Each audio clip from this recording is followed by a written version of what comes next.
This guy can destroy anything with a single thrust. People thought it was some kind of special ability, but it was just a simple thrust. But before that happened, we have to go back to the very beginning. Birds rest on a utility pole under the sunny sky. Meanwhile, a young man grabs a bag of chips as the TV announces the upcoming news. Noticing the package is already open, he drops its contents on the floor. A little girl approaches and asks if he's the thief who ate her snack. Suddenly, the news reports an earthquake near Seoul. Experts warn that the tremor scale is gradually increasing. Inside the store, people stare fearfully at the street, trying to understand what's happening. Without warning, a massive structure of earth and stone erupts from across the street. The impact sends huge rocks flying into the air. Moments later, the store's windows shatter from the shockwave. Amid the chaos and dust, a little girl cries in despair. Lights flash as someone yells that they've already called an ambulance for the injured. Covered in dust, the young man lifts the child into his arms and asks if she's okay. Calling him Mr. Thief, the girl glares at him and he turns away confused. All around them, the store is in ruins, with people lying among the debris. Under the night sky in England, a mysterious tower emerges. In Japan, similar structures appear in several cities, including Seoul. Gripped by fear, people start calling them the Nightmare Towers. Soon, a message congratulates those chosen to become tower walkers and save the world. Someone asks what it means to be a walker and accepts the call. Suddenly, a young man is startled by a glowing screen before his eyes. All who accepted are transported inside the towers to fight. Items and skills appear through a game-like interface. But they quickly realize it's no game when they see danger warnings in the sky. A projection reveals an imminent cosmic impact and shows what's happening outside. Workers stare at the base of the massive tower that has appeared in the city. One of them looks up and asks what that thing is. When they see someone at the top of the structure, they shout for someone to call for help. From high above, a dark wing slowly unfurls. A horned demon roars, leading a horde of creatures that advance on its command. Soon, a siren wails across the city, warning of the tower impact, an event where monsters escape from the towers. Explosions ravage the city as people run in despair. War tanks advance, firing at the emerging threats. Among the wreckage, a green monster with huge tusks roars, ready for battle. Dark, winged creatures dive down on it amidst the destruction. As a result, a third of the world's population was lost, and the cities were left in ruins. Inside the tower, no one could do anything but watch the tragedy unfold. Soon, the message to become a tower walker and save the world reappears. The chosen ones reflect on the weight of the mission forced upon them. They decide that if they can conquer the tower, they can end this nightmare. With special powers and abilities, they become humanity's last hope.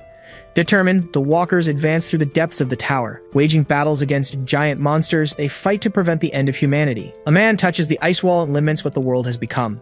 Facing the obstacle, one of the walkers suggests breaking it to clear a path.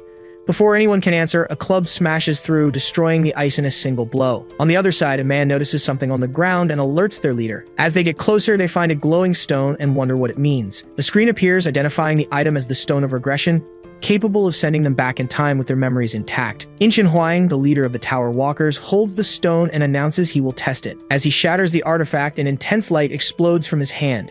He stares into the flash as the energy completely consumes him.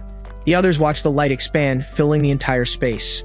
Soon, the glow vanishes into thin air, and everyone wonders if he's gone. One of them questions if Inchin can even return, since he should still exist in the present. Sakamoto, a former science teacher, adjusts his glasses and says he understands what happened. He explains that Inchin did indeed go back in time, but their timelines have split. Drawing on theories of multiverses and parallel universes, he describes the division of worlds. The moment Inchin returned, his world and theirs were severed forever. Turning to the confused group, Sakamoto states one certainty. Inchin's return to the past, he claims, changes nothing for their present. He explains that the tower's items have never lied about their functions. Sakamoto holds up a fragment of the stone, theorizing it might open a path to other timelines. He concludes that the items in this tower surpass all limits of imagination. Meanwhile, a storm of red lightning begins to form in the sky. Without warning, a second tower impact strikes the outside world. With monsters advancing, the walkers are forced to decide what to do. More creatures emerge from the tower, determined to eradicate what's left of humanity. Facing the chaos, they must choose between using the Stone of Regression to go back to the past or staying here and fighting to the end. Suddenly, a giant tentacled monster charges the group. The creature grabs one of the walkers and crushes him as he screams for help. Injured and trapped, two survivors decide to use their stones, accepting their fate. Other walkers vanish in beams of light, leaving one of them completely alone. One of the last ones apologizes, saying there's no hope left, and disappears in a flash. The young man falls to his knees, exhausted and his feet wounded. The tentacle monster then lunges to attack him with its tooth-filled maw, but a mysterious figure suddenly appears, crossing two daggers before the beast. In the blink of an eye, the newcomer defeats the creature with a single strike. Landing softly on the ground, he observes the defeated enemy. With a slight smile, he turns to the young man and asks if he's okay. Still panting, the young man looks back in the direction the others fled. In the distance, he sees the mysterious man rejoin a group of warriors, commenting that everyone else retreated. The man thanks the young man for staying until the end. Now, hope rests in the hands of those who resisted the temptation of the Stone of Regression. They didn't go back to the past. They chose to fight for the present. Then the group's leader calls everyone to move forward, and together they press on as humanity's last defenders. Lying amidst the wreckage, a man struggles to breathe on the ground. His battle-scarred face gazes at the devastated landscape around him. Lying among the rocks, he wonders where it all started to go wrong. In a distant memory, someone makes a solemn vow. Soon after, a warrior charges a giant monster, defying it. His companion runs and yells for Jawan to attack now. Leaping through the air, he lunges toward the creature. Alongside his partner, he readies a combined attack. They both grip the same sword to deliver the final blow. In one swift motion, the blade vanquishes the creature. Amidst the fallen foes, he asks if there were any casualties. His partner assures him there weren't, saying the injured will recover soon. Meanwhile, another group of walkers recovers, confident they can reach the final floor. They wave and smile, full of hope. Jawan and his friend return the gesture, but something catches his eye. Before him appears the sword Wormsbane, forged to defeat a dragon. Wielding the new weapon, he agrees with Yunwan that they will make it to the end. Smiling, he firmly believes they will reach the top floor. But in the present, he recalls how everything seemed to be under control. On the 98th floor, he faces a skeletal dragon about to breathe fire. Around him, exhausted companions lie among the flames. Turning quickly, he tries to react to the attack. The monster strikes with its claw in a powerful blow. Its paw smashes into the ground, creating a crater. Thrown by the impact, he crashes hard onto the ground. He then realizes all their effort was for nothing. Images of his friends and their time together in the tower flash through his mind. His soot-stained face reflects pure despair. As the dragon readies another attack, he wonders if he'll be defeated so pathetically. The creature's flames glint in his eyes. From above, the dragon spots a small, winged figure flying toward it. With two swords, Yunwen charges forward in a spinning slash. Leaping, he strikes the monster's head, which lets out a thunderous roar. The blows crack open fissures in the beast's rocky skin. Yunwan yells for Jawan to snap out of his trance. He then lands on the dragon's back amidst the searing heat. Pushing off again, he leaps high into the air, away from the creature. He cries out that he can't defeat it alone. Suddenly, the dragon fires an energy beam from its eye. Jawan watches, unable to react.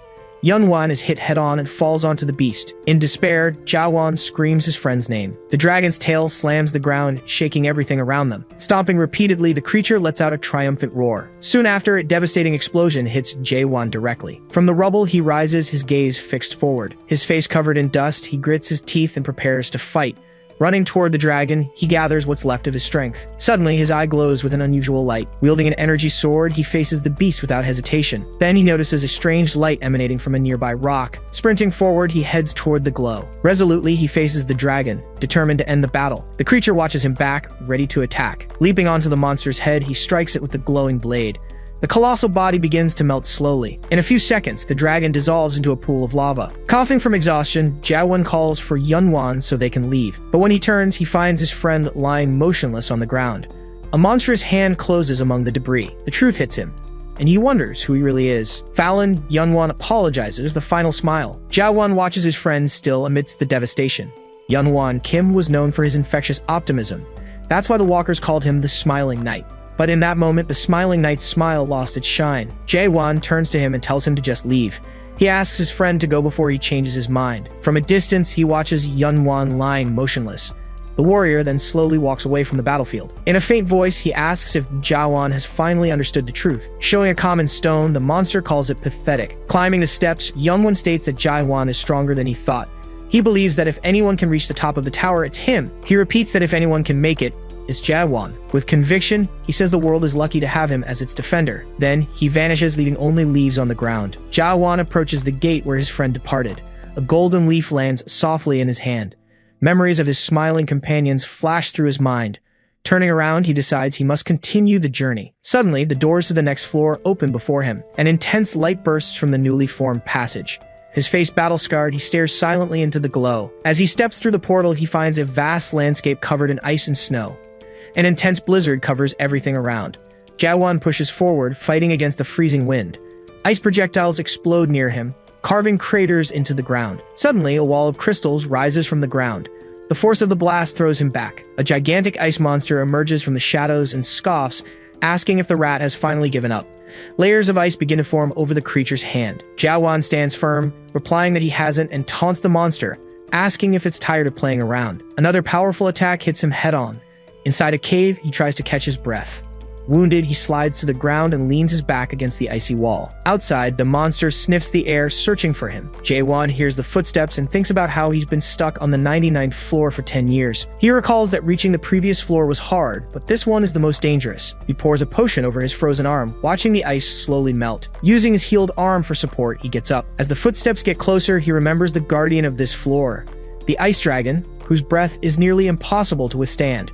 He thinks he would have been defeated long ago if not for the equipment left behind by others. He mentions the sword from the 85th floor and the ice demon armor given to him by Yunwan. Then he looks at his wrist. The Fire King's bracelet glows faintly. The memory of Soil flashes in his mind. He remembers her sitting beside him, apologizing with a gentle smile. Jae-won clenches his fist, regretting that he wasn't strong enough. The image of a stained map and his defeat flashes by. A voice calls him back to reality. A hooded man calls him by name, and he apologizes for getting distracted. The blacksmith asks if he's going to try again. Jae-won confirms, saying he'll make it this time. He drinks from his mug and declares that he's ready to win. Jade, the blacksmith of Outpost, smiles and says that's good to hear. He recalls how the city was founded on the 50th floor after the Guardian's fall. Back then, the place was full of afflicted people, but no one gave up. Priests formed rescue teams to save the incapacitated. Blacksmiths in turn forged weapons and armor for free in the name of humanity. Jae-won looks at the workshop sign, reflecting in silence. Jae-won remarks that it seems Jay is the last remaining blacksmith in Atopos. Jay replies that it changes nothing, since he's his only customer, and mentions the ore shortage. He explains that the supply was steady until a few months ago, but Jae-won shows no surprise. The young man states that almost no one is left in the tower. He reflects that he's lost track of time and that at least 10 impacts have occurred since then. He mentions that people have stopped answering the tower's call, even on the first floor. Jae-won concludes that there's probably no one left out there. The blacksmith pauses, watching the glowing metal. Then, he asks if Jae-won noticed anything strange on his last few trips. Hearing this, a memory surfaces in the young man's mind. He remembers the place where they found the first regression stone. There an inscription read, "A tower within a tower, a nightmare within a nightmare." But he just scratched his head at the time, thinking it was just a scribble, and replies that he didn't see anything new. Jay then reveals that Ms. Hiren disappeared a few days ago. Soon after, Inchin Huang remarks that since no one ages, there are only two possible explanations for the disappearance. The first is that they returned to the past. The memory of a wounded, smiling Yunwan crosses his mind. And the second is that they simply went down the tower. Jiaowin remembers that Hiren from the potion shop was one of the few people still offering help in Atopos.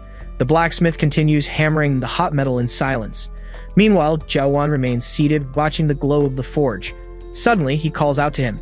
He asks Jay to share some of his skills with him. The blacksmith stops instantly, motionless, his hammer raised. Jiaowon faces the ice dragon again, this time with a faint smile. The creature asks if the human has finally finished his little game of hide and seek. It then states that no human in the tower's history has ever tried to cross the 99th floor alone. But the dragon admits that Jiaowon is a remarkable human, which makes him laugh. He reflects that his last compliment will come from a monster, not another man.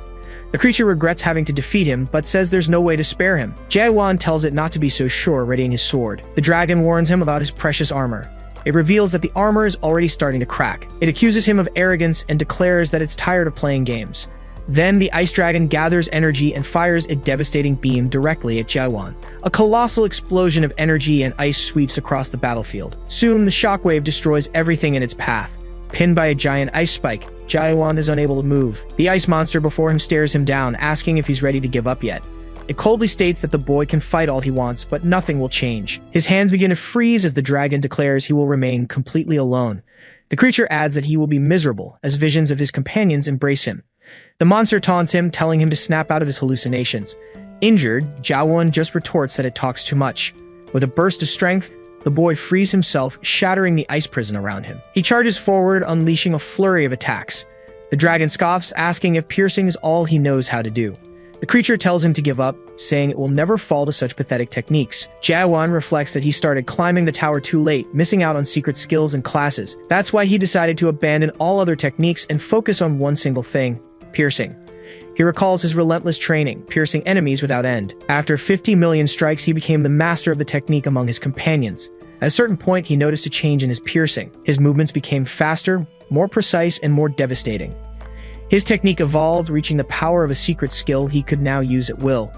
Still, the fight against the dragon remains arduous. He needs to strike hundreds of times just to scratch the creature's armor. Suddenly, the dragon's roar echoes as energy gathers in its chest.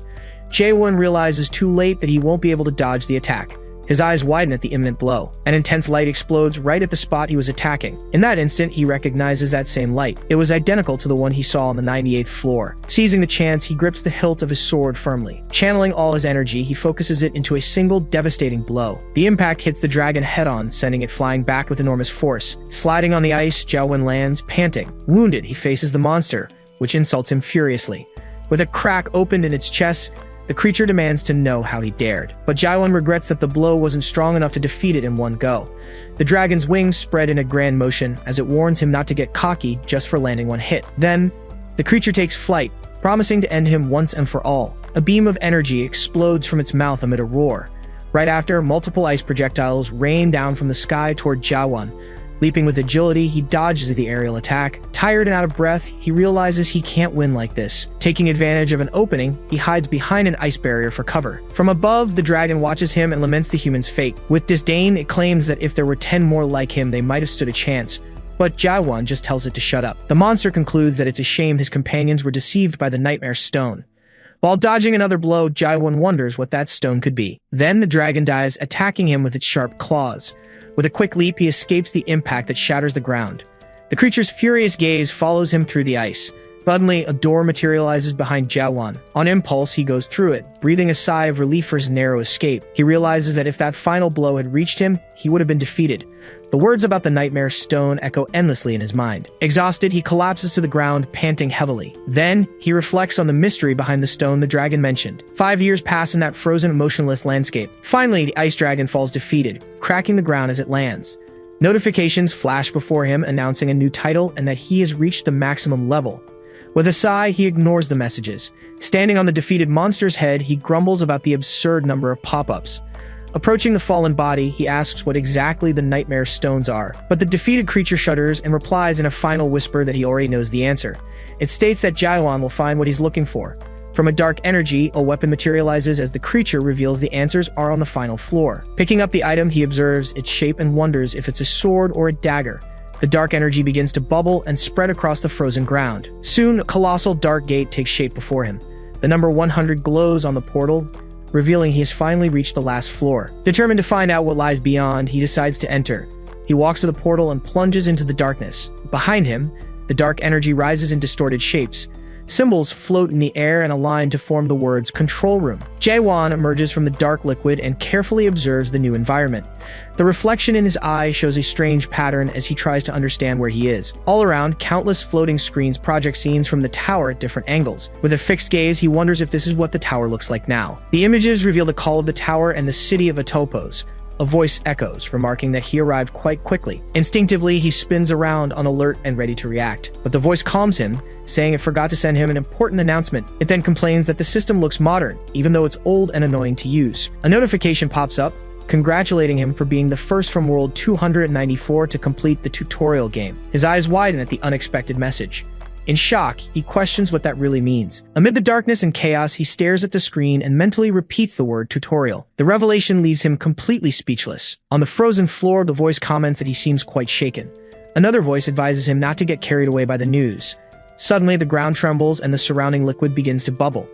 From the shadows, a dark figure emerges, warning him not to be consumed by his own emotions. In an enigmatic tone, it adds that it might already be too late. Still, it tries to console him, saying he did very well for a mere human. Then, the entity notices something different. Jiawen remains steadfast, unfazed by the growing chaos.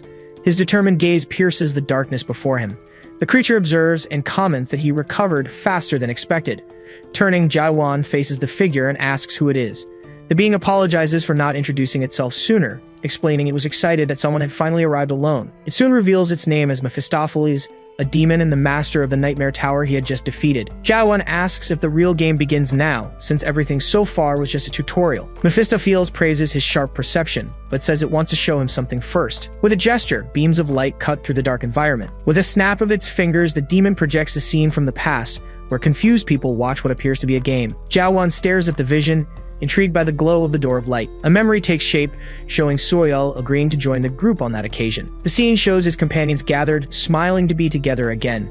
With regret, the demon comments that he will never see all those dear faces again. Finally, it enthusiastically points to a memory of a fierce battle about to begin. One of his old comrades calls out to him amidst the chaos of battle. The creature narrates that back then, no one had any idea what was about to happen. It then states that nobody knew it would all end so tragically. Mephistopheles comments that it was very moved rewatching that part as it shows Yunwan's final defeat. It then asks how the young man feels reliving the sadness, anger, and regret. With a twisted smile, the demon announces it will grant him another chance. It offers Jaewan the opportunity to restart the game from the very beginning. It asks if the offer doesn't sound tempting. It explains that in his world, getting a second chance with all your memories intact only happens in movies. Jaewan reflects that maybe this isn't the end, believing he could save the world by climbing the tower. He recalls the invitation that chose him to become a tower walker and protect humanity. Suddenly, he realizes it was all a mistake from the very beginning. In truth, there was never a way to stop the tower's impact. The only option they had was to keep climbing without stopping. Saving humanity was the only hope they had left. But Mephistopheles states it's sure he has already understood this. Firmly, Jaewan declares that he will not return to the past. The demon glares at him with contempt. A restrained laugh escapes its lips. Soon, the creature bursts into a loud, mocking laugh. Between laughs, it asks if he still insists on dwelling on the past. In a dry tone, it makes something very clear, stating that there is no item in this tower, not even in the entire Great Realm, that can send him back in time. Jaewan confronts it, recalling that they had found a stone of regression in the tower. Suddenly, his eyes widen in pure astonishment. The Ice Dragon's words about the Nightmare Stone echo in his mind. A stone falls before him as the demon remarks that it needs to make a small correction. Mephistopheles reveals that the item they found was not a stone of regression, but a Nightmare Stone. It calmly explains that those who used it didn't go back in time. They were just trapped in a dream. In an amused tone, it admits it never imagined seeing a species so obsessed with returning to the past. It then adds that humans are truly unique in that regard. Jaewan agrees quietly, saying that might be true. Mephistopheles then asks if he is ready to start the main game. The tutorial screen appears, congratulating him and asking if he wishes to proceed, but the demon warns him that this is just a new beginning. While assuring it's certain he will make the rational choice, Jaewan presses the no button. Surprised, the demon stares at him, and the young man thanks it for finally letting him discover the truth about the tower. The system screens begin to glitch, leaving Mephistopheles completely stunned. Among the distortions, one of them shows that the Nightmare Tower, also called the Fortress of Regret, traps everyone who answers its call in a dream. Jaewan states that he was already trapped in a dream created by the tower itself. So Mephistopheles glares at him and asks what he plans to do from here. With a firm gaze, Jaewan declares that he will defeat it, and then he will proceed to the next floor. But Mephistopheles claims there is no next floor, and the young man retorts that he no longer believes him. The demon questions if he's dissatisfied with the reward for clearing the tutorial. Stepping on a shadow on the ground, his tone changes. Soon after, the creature adopts an arrogant posture and scoffs at the situation. Mephistopheles offers him anything he desires. An item, a secret skill, whatever he wants. Jaewan replies that he doesn't need any of those things. The demon insists, asking if he doesn't want to return to his old world. Snapping his fingers, he reveals that since the tower was just a dream, there was never any real impact. Confused, Jaewan sees a memory surface. A couple stuck in traffic. Another memory shows his friends arguing about movie tickets they forgot to buy. He then recalls running through a park and noticing something strange in the sky. A powerful gust of wind hits him hard. Laughing, the creature says he's finally beginning to understand the truth.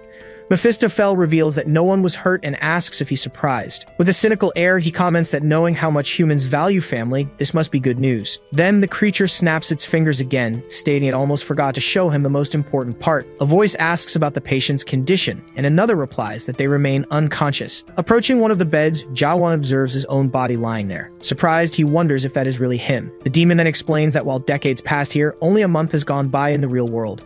The creature assures him he'll never be able to defeat it. It adds that the gap between them is wider than the one separating humans and dragons. But Jaewan just scoffs, asking if that's all. Unsheathing his sword, he warns that he's defeated a dragon before. Mephistopheles calls him arrogant for such audacity. Without hesitation, the young man lunges forward and thrusts. Back at the workshop, the door opens slowly. Wounded and holding potions, Jaewan calls for Jay, announcing his arrival. He calls out again, but the workshop seems empty and abandoned. Elsewhere, a hammer strikes incandescent metal. Now, Jaewan is at the forge, focused and covered in sweat. He reflects on trying to defeat the demon every day without even managing to scratch it. He doesn't understand why the creature won't defeat him, yet he also remains standing. Determined, he vows to keep trying for as many days or years as it takes. Mephistopheles thinks he needs to remain calm. He watches the screens and remembers he must not harm Jaewan, as he is a special product meant for sale. While eating, he reflects that he has never seen a similar case in all his years as a cultivator. The idea that cultivators refine products in 2 stages comes to mind, allowing them to adapt to the Great Realm. In the first stage, the best products are chosen during the tutorial game, like seeds. The second stage is like watering these seeds as true maturation begins in the main game. Annoyed, the demon wonders how a product dares to refuse passage to the next phase. He then considers whether he should just neutralize him, since it wouldn't affect his soul. Even so, he worries that the soul might be damaged for being too powerful. Jae-won figures it was worth waiting for the enemy to become desperate and decides to ask a question. Mephistophel reveals that the universe is not limited to a single dimension. But the young man surprises him by saying he already knows, explaining that on Earth, they also have the multiverse theory. The creature then explains that the universe has a main dimension, the Great Realm, surrounded by countless peripheral worlds. It continues, saying that Earth, or World 294, is one of these lesser planets. The inhabitants of these worlds become products by obtaining items and increasing their stats inside the tower. Then the demon reveals that he and others of his kind are there to adjust the walkers in the game. Jae-won faces him and demands to know the reason for all this. Mephistophel replies that it's hard to say and comments that this might not be the question he really wants to ask. Snapping his fingers, he changes the scenery. The creature faces him and asks if what he really wants to know isn't why, of all worlds, the tower was summoned in his. The demon then taunts him, asking if he isn't curious why all of this is happening to his kind. He then reveals that his world was chosen by mere coincidence. Jae-won just ends the conversation, saying that's enough, as the image of a destroyed teddy bear appears before him. Still, he insists on knowing why the demon is managing this tower of nightmares. Mephistophel seems surprised by the question. The young man presses him, wanting to know what he gets out of it, and the demon replies that it's volunteer work. Trying to cover, he comments that even demons enjoy doing volunteer work. He makes up a story about one of his companions helping rejected walkers in a place called Paradise. Suddenly, a glowing message appears behind him. The message from his master orders him not to harm Jae-won, and the demon asks if he believes him now. But Jae-won simply replies that it's all just a load of nonsense. Jae-won remembers the moment his status window showed all his stats were maxed out. The memory takes him to an ice-covered landscape, where he confirmed he'd reached his limit. Even injured, he drank a potion to try and recover. Soon after, he looked at the screen and saw all his skills were maxed.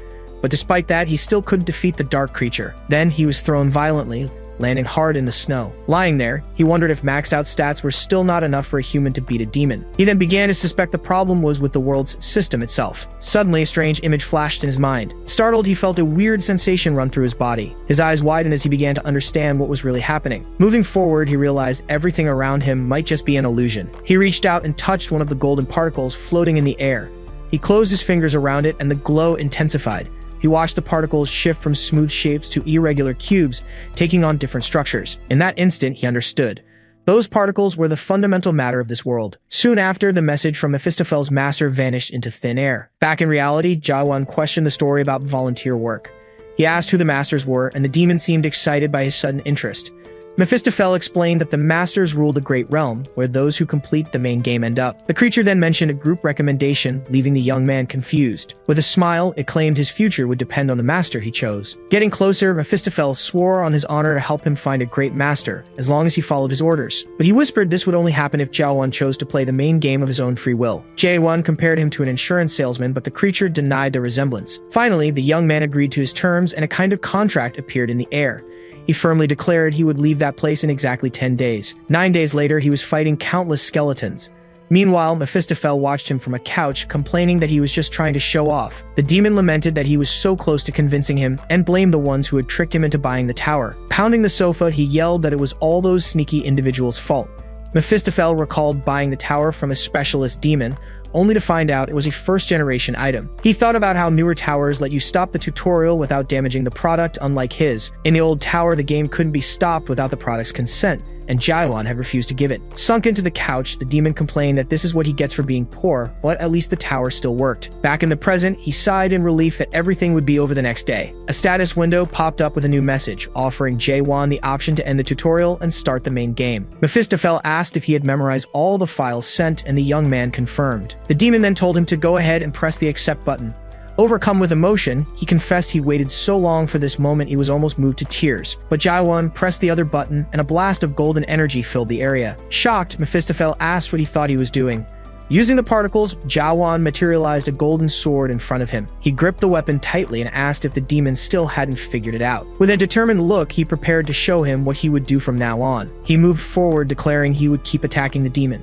He explained that ever since he started seeing the particles, his strikes felt different. Every time he tried to hit the creature, he felt like something was out of place. It was as if a new kind of sense was awakening inside him. Then a completely new perception dawned on him. He attacked again, and this time the blow passed through the shadowy form. Surprised, he wondered if this was the feeling of being truly alive. Suddenly, Mephistophel summoned the black ironwood plant from the 91st floor. He admitted he'd never met anyone like Jaewan and that perhaps they should have done this from the start. Then, he asked if the young man didn't agree. The branches wrapped around Jaewan as the creature taunted him, stating he couldn't end the game without its consent. Mephistophel acknowledged he was right, but revealed he had given up on getting that consent a long time ago. Trapped, Jaewan asked why the demon assumed the tutorial would last forever. He then revealed that the game automatically ends if 100 days pass after the tutorial's completion. Mephistophel declared this meant Jaewan would stay right there until it was time to play the main game. Calling him by his true name, Jaewan addressed him as Beastrain. He revealed that in the Great Realm, he's known as the Trickster. He then detailed that the creature was 784 years old, had been through 128 worlds, and had cultivated countless species, leaving the demon stunned. He accused him of planning to hand him over to the Reaper, the Master of Darkness. Terrified, Mephistophel demanded to know who he really was. A golden message glowed in the air, revealing one of his old pleas to the Master. With a smile, Jaewan declared he was the very product the demon had been cultivating for decades. A moment later, a massive explosion of energy freed him from the dark plant's restraints.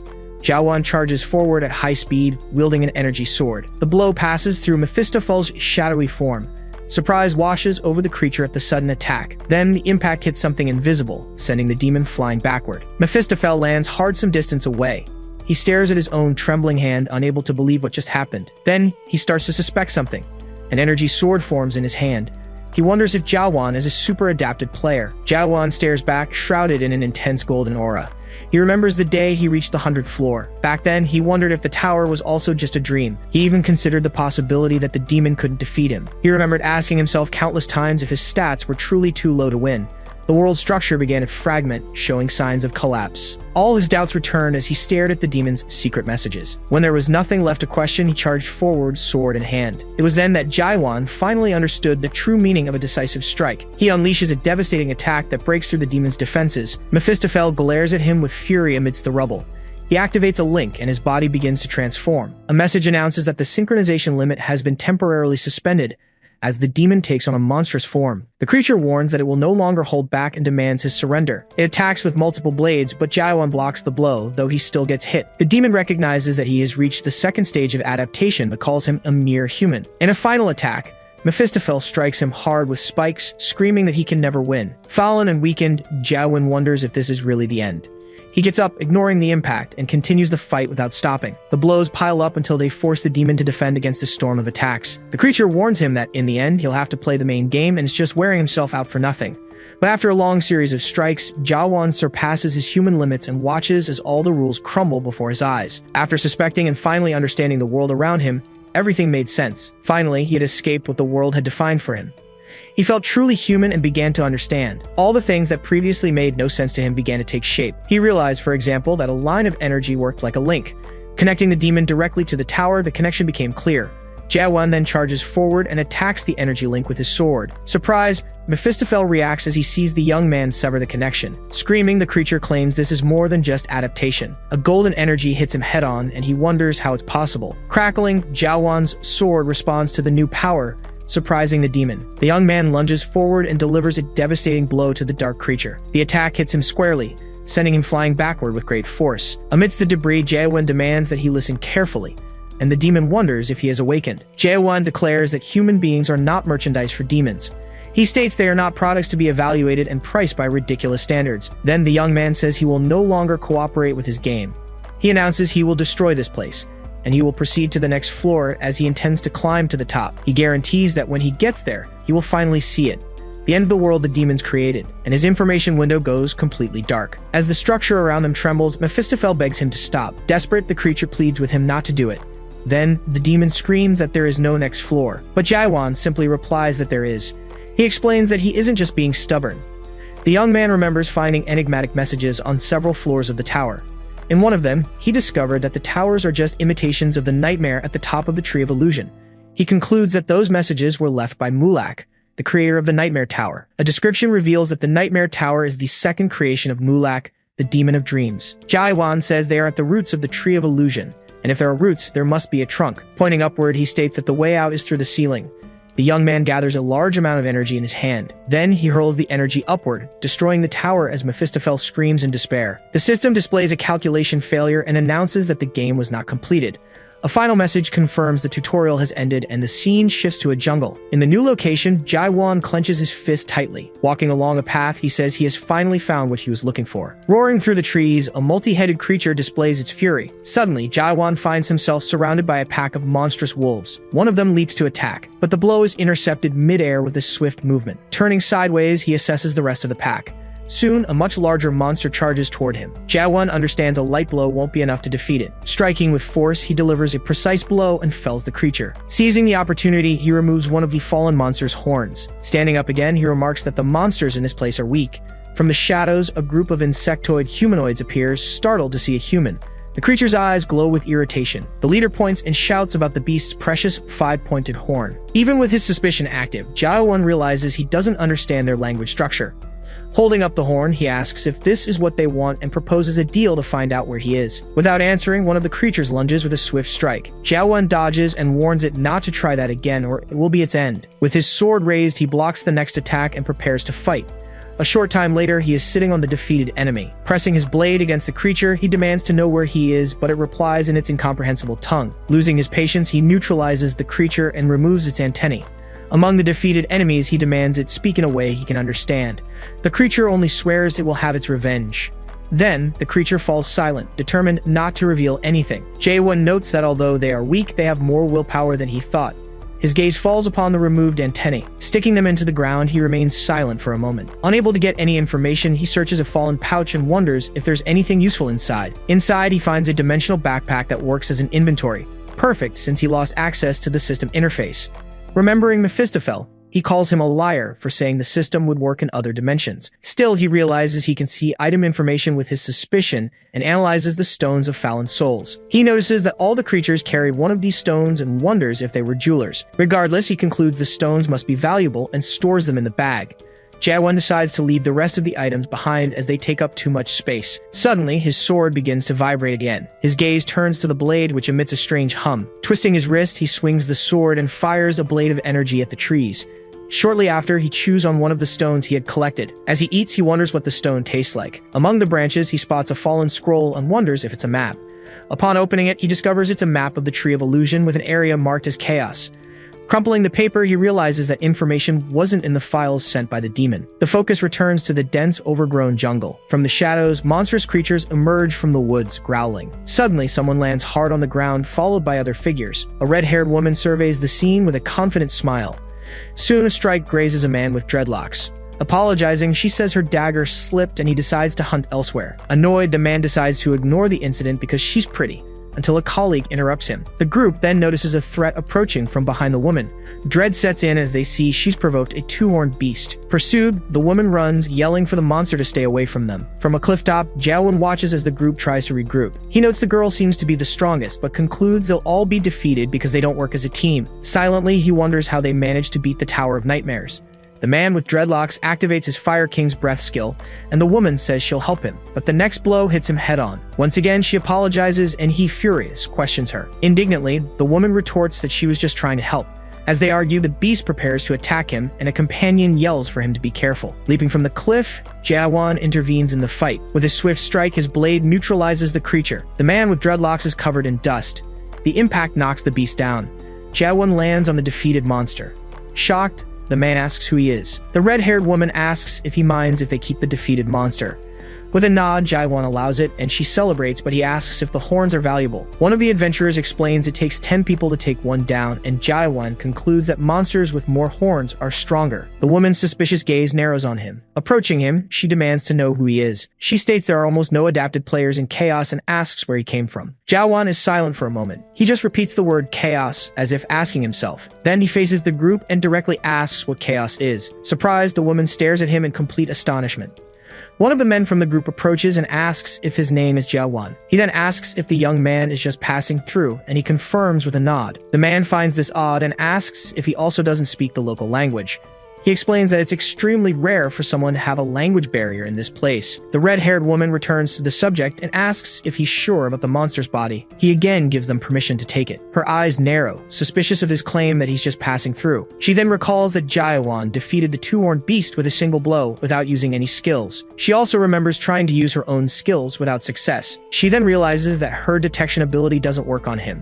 The system returns an error and she notices his mana level is as low as an unadapted player's. Intrigued, she approaches and says she wants to ask a question. With a firm gaze, she states that there are almost no adapted players in Chaos capable of defeating a beast like that with a single blow. She demands to know who he is and where he came from, but he just stares at her in silence. A faint smile appears as he repeats the word Chaos. The woman gets angry, accusing him of toying with her and questioning why he'd say something so absurd. She asks if he's having trouble understanding her and offers to speak more slowly. Jaewon calmly replies that he understands her perfectly and reflects on her question.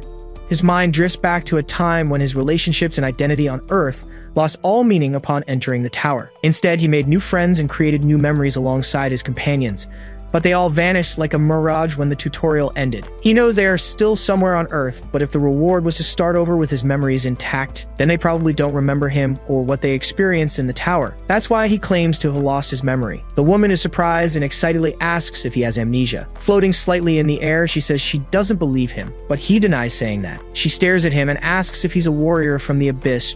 Just as his sword begins to vibrate, gripping the hilt, he tells the weapon to stop the noise. Suddenly, the blade transforms into a creature, startling the woman. Her eyes wide, she recognizes the sword as a spirit weapon. The creature begins to consume the swords and equipment scattered on the ground, leading her to conclude that he isn't strong, he just has a powerful weapon. Her companions murmur among themselves, commenting that the weapon is eating the equipment and wondering why he's showing it off to everyone. As the group watches him, Jaewon asks his weapon if it's satisfied and if it can return to its sheath. The red-haired woman, annoyed, complains that he ruined her mission, claiming she could have defeated the monster on her own. Suddenly, a brilliant idea pops into her mind. Approaching him, she says she won't ask any more questions but wants to propose something related to a pushing skill. With a sly smile, she asks if he's interested in hearing her proposal. After explaining about Chaos, the girl who introduces herself as Minho reveals that her companions are bandits from the Red Fox clan. Jaewon observes the group and understands that deep down she wants him to defeat them all for her. With a subtle warning, Minho asks him not to stare at them too much, as they'll soon come after him too. As night falls, the man with dreadlocks suggests setting up camp to avoid waking the horned beasts. The group gathers around a campfire for the night. From a distance, Jaewon remembers that the map he found showed a nearby village. Extending his hand, he concentrates golden particles that shimmer around his fist. Near the fire, the men comment that his mana level is even lower than an unadapted player's. The group's leader concludes that he only defeated the beast thanks to his spirit weapon. He recalls that the only way to get a weapon like that is by entering the abyss beyond the branches of the Tree of Illusion. With this, he understands he was only accepted into the group because of the weapon, the same one the demon had said wasn't that good. Lying down, he decides to push the thoughts away for a moment. His gaze turns to the sky and he concludes that this place, after all, is not the Great Realm. Suddenly, two figures emerge running through the woods, and he realizes they're getting closer. Minho shakes him, alarmed, warning that enemies are coming. She demands that he grab the sword he was feeding earlier and use it to defeat them. But Jaewon calmly replies that he doesn't have the weapon. He explains that he lent it to the night watchman, leaving the girl in shock at his recklessness. Soon, the Red Fox clan appears holding the weapon. They thank the fool and announce they will defeat them before returning to camp. Annoyed, Minho glares at the group and asks if they really want to fight her. Jaewon just watches, looking curious to finally see her in action. Moving together, the clan members attack the two of them. Quickly, she leaves a trail of energy with her movement. She hits two of the men at once. Unleashing a powerful kick, she strikes another clan member. She spins, wielding several throwing daggers to attack. One of her daggers hits one of the men. Smiling, she apologizes, saying she didn't mean to throw it so hard. Then she floats, surrounded by daggers, and warns them that she's a little annoyed with them. She warns them they're about to face a tough battle. Suspicious of her ever since she attracted all those monsters, the man makes his accusation. He quickly identifies Minho as the Witch of Destruction. He demands to know who from the Black Forest clan sent her. With a smirk, Minho asks if it really matters. She justifies herself, saying Chaos is full of people who want her defeated just for beating up rookies, but he laughs, stating the Black Forest clan wouldn't make a move for something so trivial. In the air, his energy daggers shatter. Summoning a spirit weapon, he deduces someone hired her and declares this is the end for her. The girl scoffs, asking if he really thinks he can face her with just that. Responding with a smile, he says he has some extra insurance. Sizing up the group, she realizes they are all First Stage adapted players. Suddenly, 50 shadowy figures appear and surround them. With a sharp remark, Minho says it's no wonder she heard so many footsteps. The clan leader assures them that facing a witch and a powerful guy, he wouldn't come unprepared. From a nearby spot, Jaewon watches the situation unfold. Thinking it over, he believes he wouldn't have summoned the master if he'd known he could get a spirit weapon. Just then, a black fox appears before Minho, and she teases him about his free time. Introducing himself as Kent, the master of the Red Fox clan, he demands the Witch of Destruction consider this an honor. He then announces that half of the Red Fox clan has come to hunt her down. With sarcasm in her voice, Minho tells Jaewon to wait, as she's not sure she can face a third-stage player alone. Calling out to the Abyss Warrior, she apologizes. With her back to him, she admits she can't protect him. Without hesitation, she throws a nightmare stone to the young man and orders him to run. Curious, Jaiwan asks what the item is. She explains it returns him to the nearest fortress. Stating she only has one, Mino insists that he must use it. Crushing the stone, he thinks that it's only keeping him safe for now. Remembering the fallen Yunwan, he laments the stones that couldn't save him. He then wonders what would have happened if he could have given one to his friend. Turning to the girl, Jaiwan asks if she would go back in time if she had the chance. Confused for a moment, Mina replies that of course she would. With wide eyes, Jaiwan states that he would never go back. Smiling, Mino says she worked too hard to get to this point. Declaring she refuses to go back, she faces the possibility of being defeated today. Touching her shoulder, he tries to comfort her. Standing right in front of the girl, he assures her she won't be defeated today. Surprised, she doesn't hide her reaction. Leaping away, Mino distances herself from Jaiwan. Moving quickly, he neutralizes the enemy attacking him. Announcing the Fire King's 14th technique, a Black Fox charges forward. A flaming strike is unleashed, trying to hit Jaiwan and his men. With his eye glowing, Jaiwan reaches the third stage of awakening. Activating Oblivion, he attacks everyone around him. Advancing without remembering the identity the world imposed on him, he moves relentlessly. His fist lands squarely on a clan member. Then, a large slash of energy erupts from Jaiwan, hitting several enemies at once. The attack hits the Black Fox directly. The energy strikes the clan master with full force. Spinning around abruptly, the other leader tries to react. Appearing behind him, Jaewon shatters his spirit weapon with a single blow. Standing among the fallen enemies, he receives the spirit weapon back from one of them. With it in hand, he attacks the survivors. Gripping the equipment tightly, he prepares to dominate the field.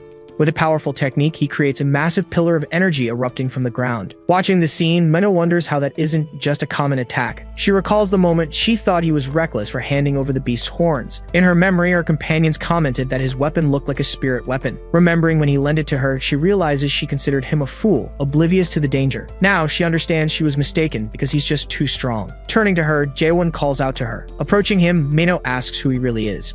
With a smile, Jaiwan throws the question back at her. He stares at her, asking if she's already forgotten. Assuring her that she already knows who he is, he only gets a confused look from the girl. Teasing her about memory loss, he gets her to call him petty. Demanding the return stone back, Mino pressures him, but he claims to have lost it. Questioning the stone's price, she orders him to go look for it. Later, a campfire burns in the darkness of the forest. Stretching by the flames, Jaiwan relaxes. Searching for the stone, Mino complains about giving it to a stranger, while a creature nibbles on the weapon. Still calling him a stranger, she asks what he meant when he said she already knew. Replying that she already knows who he is, he simply declares he's a human being. Confused, Mino asks what he's talking about, stating that she obviously is also human. Clenching his fist, Jaiwan says that's enough. Staring at him, she questions his gaze. Turning to sit down, she ponders that maybe he's right. She concludes that maybe it's enough that they are both human. Confirming he remembers nothing before chaos, he answers her question. Envious of this lack of memories, Mino vents. She explains that many would envy him, since everyone ends up in chaos for obvious reasons. Not understanding, Jaiwan asks what she means by obvious and how she got there. Stopping suddenly, she falls silent. Warning that he'll regret the question, she resumes walking. Arriving at the Gorgon fortress, Mino announces their destination. Suspicious, the young man observes his surroundings. He wonders if this isn't like one of the invitations from the tutorial's first floor. Suddenly, a red energy envelops him. A sudden memory hits him. He again sees people screaming in despair and agony. Commenting on the newcomers, Mino asks if he now understands her point about how she got to chaos. He warns her never to ask that question to anyone there. The screams of suffering echo like a welcome. Welcoming them to the world of the fallen, she defines chaos. She explains that those who graduate from the Tower of Nightmare can be chosen by the gods of the Abyss, or they can be chosen by the masters of the Great Realm. Some of these chosen few achieve glory in battle, but most fail and fall into chaos, the stem of the Tree of Illusion. Jaiwan asks if chaos is where those who perish in the Great Realm go, and she confirms they become part of the tree. Lamenting having escaped the tower only to live among the fallen, he questions what the stem is. Detailing everything, the girl says the towers are the roots, chaos is the stem, and the abyss is the branches of the Tree of Illusion. Recalling Mulak's words, Jaiwan realizes he might not be in the wrong place. Looking at the sky, he concludes he can still reach a higher place. A man in a white uniform appears and shouts for everyone to get to work.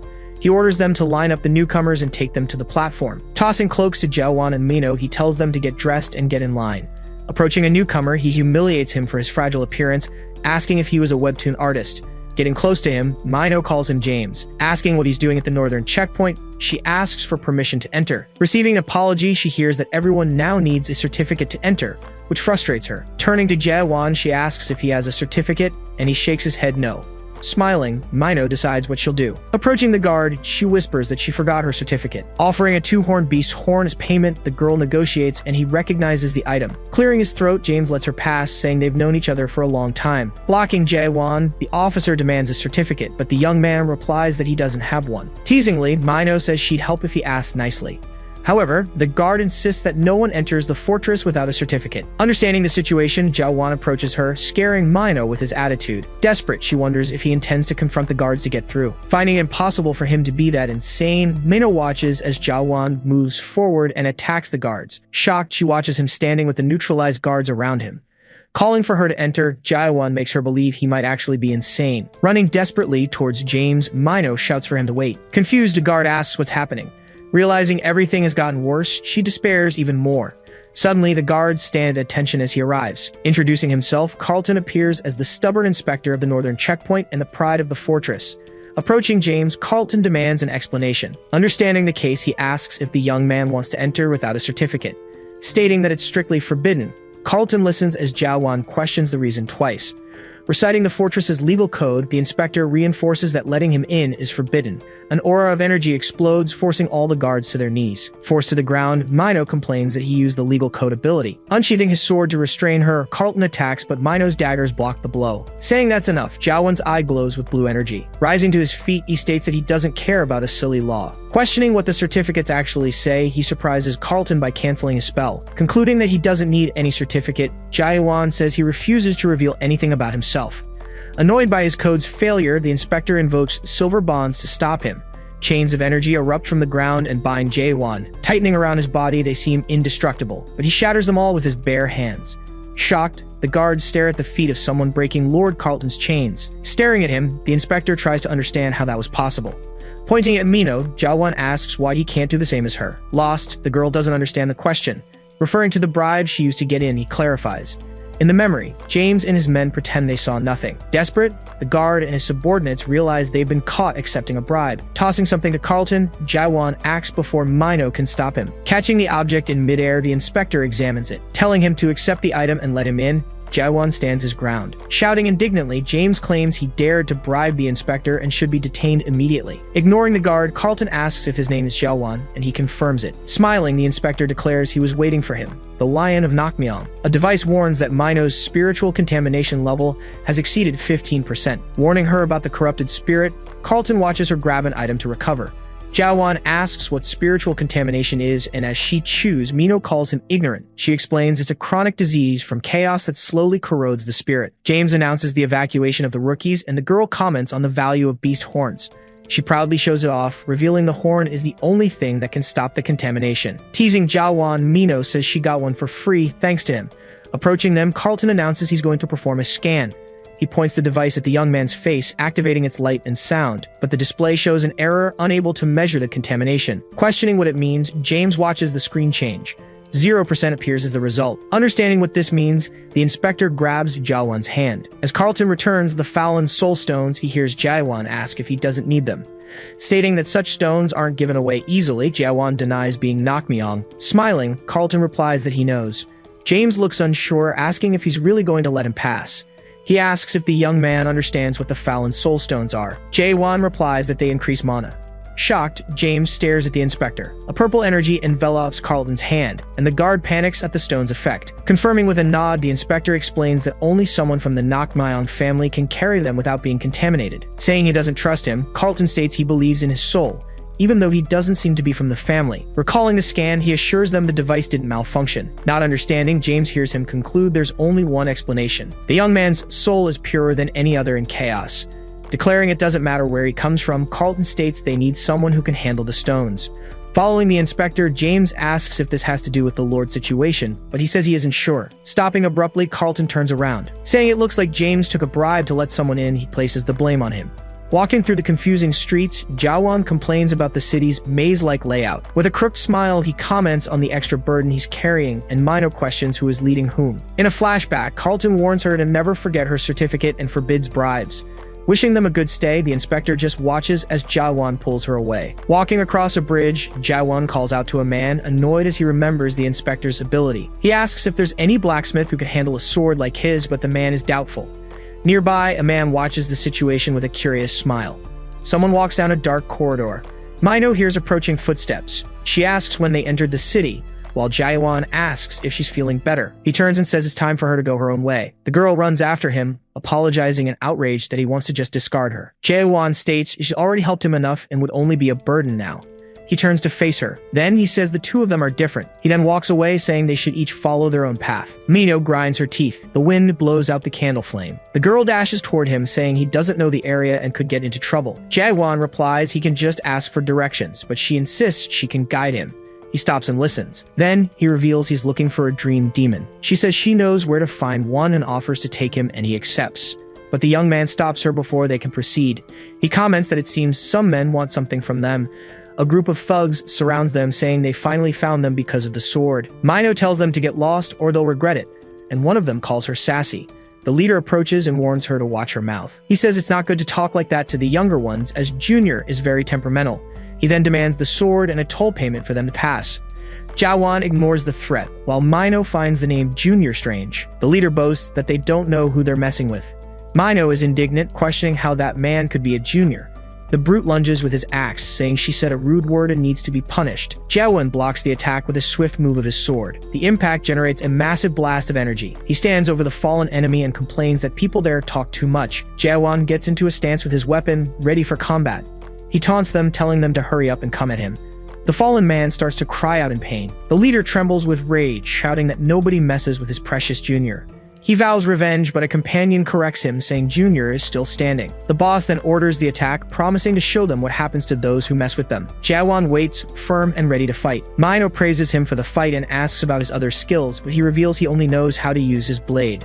She then remembers someone else who also uses only one skill and questions him about the attack that went off course. The girl asks why he damaged the roof of the building across the street, implying he lost control. Jaewon begins to explain. He explains that while fighting the thugs, someone was watching him from afar with a concealment skill, and he wanted to scare the intruder away. Mino is shocked and suggests names for his skill, but the young man ignores her and tells them to keep walking. They arrive at a stall where a vendor greets them. The girl points to the Twilight Forge, the largest in Gorgon, founded by a dream demon. A young man approaches and asks if they've come to place an order. Naven, the forge worker, warns them it might take a while, even if they order today. Jaewon asks why, and he explains that the head blacksmith is out and the vice foreman is busy testing the workers. One of the blacksmiths suggests they look at the finished products, and the apprentices are mesmerized by a sword. He explains that the weapon is made from the horn of a four-horned beast and just needs a socket for a gem. Two apprentices eagerly volunteer to drill the hole. The vice foreman, Michael Garnad, says the material is hard to even crack, let alone drill. Then he announces that whoever can make a hole in the sword will be vice foreman for a day. The apprentices try but fail, and one of them even breaks his own hammer. Garnad calls them weak and gets angry that they can't handle such a simple task. Naven regrets not having a chance until Jaewon approaches. The young man tries to stop him, saying he isn't authorized to enter right now. Jaewon then offers to give it a try, and the workers start speculating that he's a traveling craftsman. The vice foreman warns him about the difficulty, but Jaewon points and asks if he wants the hole in that spot. While Garnat explains that most people fail Jaewon strikes, a loud metallic sound echoes through the forge, surprising the vice foreman. Garnat's eyes widen in shock. Jaewon removes his finger from the sword. He asks if that means he's now the vice foreman for the day, but the sword begins to crack in his hand. Soon, the weapon shatters and Jaewon apologizes, saying it broke by accident. Furious, the vice foreman grabs him by the collar, yelling about the cost of the horn. Jaewon reflects that he tried to be gentle. Mino and Naven are dumbfounded, and she questions if that could really be called being gentle. The young man explains that breaking the horn isn't hard, just breaking it the right way is, and apologizes again. Furious, Garnad questions if an apology will solve the situation. He grabs Jaewon by the collar, shouting about the value of the horn destroyed over a simple bet. The young man offers to give something better in return, but the blacksmith doubts he has anything of value. Searching through his belongings, Jaewon pulls out a 5-pointed horn and asks if this is better. The apprentices are stunned by what they see. One of them identifies the item as a Garnex horn. Jaewon asks if that covers the damages, and the vice foreman, amazed, confirms that it more than makes up for it. Then the young man asks if he can use the forge for a while. Garnad turns around with a serious expression and orders his men to close the door. The apprentices respond promptly and obey the order. The vice foreman invites him inside, while Mino says she's going to step out for a moment. A closed sign is hung on the forge's door. Garnad introduces the Twilight Forge and tells Jaewon he can use anything he wants since he's the vice foreman for the day. Jaewon thanks him, and the blacksmith asks where he found the Garnak's horn. He replies that he got it himself. Garnad, shocked, asks if he defeated a 5-horned beast, and the young man confirms it. Impressed, the blacksmith listens as Jaewon asks for help making a sheath, and he claims to have repaired a few before. The vice foreman, surprised, asks if he really said sheath. He then questions if Jaewon really wants to make a sheath with a 5-horned beast's horn. Garnad takes the young man's sword and asks what's so special about it. He identifies it as a rare replica of the Frost Serpent's blade, made by a dream demon. The blacksmith considers it overkill to use a Garnak's horn for the sheath and suggests making a new sword with it instead. But the sword reacts to the horn and absorbs it, surprising Garnad. Startled, he realizes it was a spirit weapon as pieces of the horn hit him. The vice foreman concludes that the sword is possessed by the soul of a higher species and wonders how it ended up there. Observing the weapon, he says that since it's evolving, it will need to be renamed. Jaewon asks about the new name, and Garnad explains that spirit weapons lose their original names after a major evolution. He warns that the sheath will need to be made from another material, but Jaewon reveals he has another horn. Amazed, Garnad watches the young man pull another 5-pointed horn from his bag. Remembering it's a 5-horned beast, he wonders what the young man was thinking. Jaewon asks how the blacksmith would like his help, and Garnad replies that he wants to see him work first. Agreeing, he asks how Jaeyeon wants the horn to be shaped. The young man smiles and tells him to decide, since he's the professional. Garnad is taken aback but soon declares that he'll show him the skills of a dawn craftsman. Inside Gorgon's inner castle, a man apologizes to his superior. He then reports losing sight of the target after he defeated the bandits in the street. Jurgen Cheever, Gorgon's prime minister, listens to the entire explanation in silence. The minister then asks how the target got the drop on him, but the man doesn't know. He says that when he regained consciousness, he was already lying on a rooftop. The hooded man simply stared at him for a moment. Jurgen then asks if this means the target saw him. He concludes that if the target could detect a 3rd-stage player, he must be at least a 5th stage. Therefore, the minister orders his subordinate to gather a team and search the entire city. Alone in his office, Jurgen remains seated at his desk. With a weary gesture, he pinches the bridge of his nose. His gaze fixes on a distant point. With a clenched fist, he mentally addresses his lord. He promises that he only needs to wait a little longer. Meanwhile, inside a tavern, a voice catches everyone's attention. On a large screen, a holographic host announces the end of the weekly program. However, she says the final video is a clip familiar to everyone. Siren then introduces the most talked about video of the moment, showing the solo clearing of the 99th floor. On the screen, a man covered in an intense energy appears. Some of the tavern patrons wonder what happened to the guy in the video, and one of them claims to have news. He explains that the exploration of that tower was halted, though he doesn't know why. Two men start arguing about the rumors, suggesting the video is fake and that the guy ran away. Another customer asks the bartender for another 1-horned beer. A wooden mug slams down hard on the counter. Mino appears in the center of the tavern. Everyone present turns to watch her cross the room. She sits alone on a stool at the counter. A man approaches, trying to talk to her. Mino, however, gives him a cold stare and tells him to get lost. He backs away immediately and gives up. Alone again, Mino wonders why she's in such a bad mood. Stepping on a fallen leaflet, she orders a very strong drink. The tavern keeper watches her as the young woman complains. Slamming her mug on the table, Mino complains that the guy is impossible to deal with and thinks he's a big shot. But Claire, the bar owner, scolds her and tells her to stop grumbling since she isn't even drunk.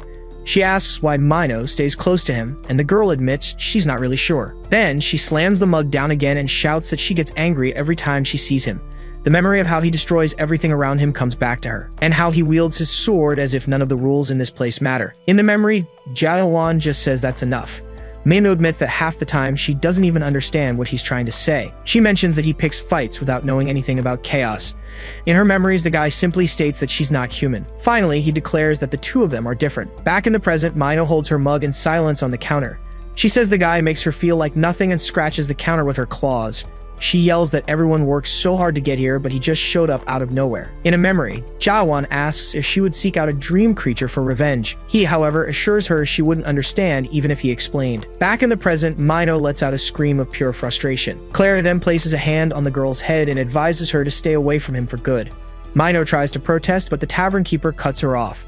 She warns that if Mino stays by his side, she could end up in great danger. Mino asks what she means by that, but a golden light hits the tavern door. The brightness spreads through the room, and the girl turns to watch. From within the light, a golden bird emerges and hands her a scroll. She examines the seal and finds it's a letter from Carlton Javier, inspector of the Northern Forest checkpoint. Puzzled, Mino wonders why that persistent man would seek her out, just as a man asks if she is the Witch of Destruction. Surprised, she turns around at the question. With her hand on her dagger, she admits that some people do call her that. Suddenly, a hand grabs her wrist tightly before she can draw the blade. A huge man approaches and says he's busy, asking her to do something for him. Meanwhile, inside the forge, Garnad shatters the material with a sledgehammer blow. Right after, he screams and falls to his knees. A gigantic creature appears before him and declares that his presence is not allowed there. Garnad screams and asks how he could possibly forge a beast like that. He remains paralyzed, breaking into a cold sweat at the sight of that world. Jaewan then grabs him by the shoulder and yells for him to wake up. He reminds him that they were forging the sword, but the blacksmith just stammers. The creature attacks again, and Jaewan demands that if he's going to help, he better do it right. Doublefault. The horn begins to crack under the weight of the hammer blows on the anvil. Garnad stops, panting, saying he can't go on. The item is just too advanced for him. But Jaewan covers his eyes, explaining that this is the first stage of awakening. Suspicion. He states that everything depends on how you see things, and the blacksmith's eyes begin to glow with understanding. Garnad's eyelid twitches for a moment. The material on the anvil bubbles, turning into a dark puddle. Suddenly, the substance explodes upward in a violent jet. Jaewan gets hit in the face and asks what's happening. The blacksmith watches the scene completely motionless. The formless mass rises before them and takes the shape of a monstrous creature. The beast attacks and Jaewan yells for him to wake up. He glares at him firmly and demands that if he's going to help, he should do it right. Garnad panics as he realizes this is the true nature of the five-horned beast. He convinces himself it's all just a dream and that he needs to wake up. Screaming that it's only a dream, he runs toward the creature. Jaewan just sighs at the blacksmith's reaction. Garnad runs in despair, begging for help. His eyes widen in terror at what he sees. Skeletal figures appear before him, and one of them calls him Assistant Blacksmith. Trembling with fear, he hears the creature ask if he's finished forging the item. The skeleton approaches slowly. In a harsh voice, it scolds him, saying he's a fool who doesn't deserve to see this place yet. Sweat drips down the blacksmith's face as he remains paralyzed. He wonders how a place like this can even exist as he takes it all in. Jaewan drives his sword into the creature's head. Garnad wonders how he ended up in a world like this. The creature lets out a sharp shriek. Jaewan leaps and strikes it with a hammer blow. He fixes his determined gaze on the beast. Then, he charges forward to continue the attack. The sledgehammer strikes the creature dead on with a precise blow. The powerful impact tears through the monster's body. Garnad clutches his head and yells, asking why this is happening to him. A voice then says that some things are a pure waste of time, like trying to overcome one's own limits. In a memory, a blacksmith tells Jaewan he should have come to him sooner. He adds that the young man should have sought out the chief blacksmith, the dream demon. Jaewan replies that species doesn't matter. He just needs a scabbard to keep going. But the blacksmith scolds him, ordering him to try 1,000,000 more times since he's still young. The man recalls when Jaewan said he had tried his best for him. He remembers that after mastering every skill, he was 99% certain he could fix any weapon, and it was at that point that a strange thought occurred to him. The blacksmith wonders if, in truth, he wasn't just running away from that last 1%. A notification appears informing Jaewan that he has reached the maximum level. The young man then asks if the blacksmith truly understands how the shaping skill works. He explains that the Dream Demon's technique is primordial, something that has always existed, like water or fire. Jaewan asks if the blacksmith has been using the skill all this time without even understanding it. Garnad just stares at him in silence, unable to answer. He tries to justify himself, saying he strengthens the tools with mana and shapes the horn through that power. But Jaewan counters, asking why the other workers can't use the same skill if it's so simple. The blacksmith then realizes that if the principle were that basic, the others should at least be able to imitate it. The other blacksmiths react in surprise, and one of them shouts that skills are meant to be used. Turning around, Garnad asks if Jaewan really knows how shaping works. The young man admits he didn't know before, but he just figured it out and touches the horn in front of him. Under his touch, the horn begins to liquefy, and the blacksmith stares at him, stunned, asking how he's doing that. Jaewan then asks everyone to watch closely and describe what they see. One of the men comments that the particles seem to be splitting, and Jaewan warns that the process won't be easy. He explains that all the blacksmith's effort has ended up hardening the barriers of the world he perceives. Garnad wonders if the mistake was trying too hard, but Jaewan states that the problem is with the world, not him. In a memory, a dream demon tells him he did well, but that's just the way of demons. The demon concludes that, as a human, he would never be more than an apprentice. The blacksmith questions if this is just a human limitation, but he refuses to accept it. In his memories, he asks Jaewan what he means and if he should fight against the world itself. But the young man replies that what's fair is telling someone they can do something, and that Garnad can still fight. He then instructs him to try again, but this time using his own eyes instead of relying on the system. The blacksmith's gaze reflects the image of the creature before him.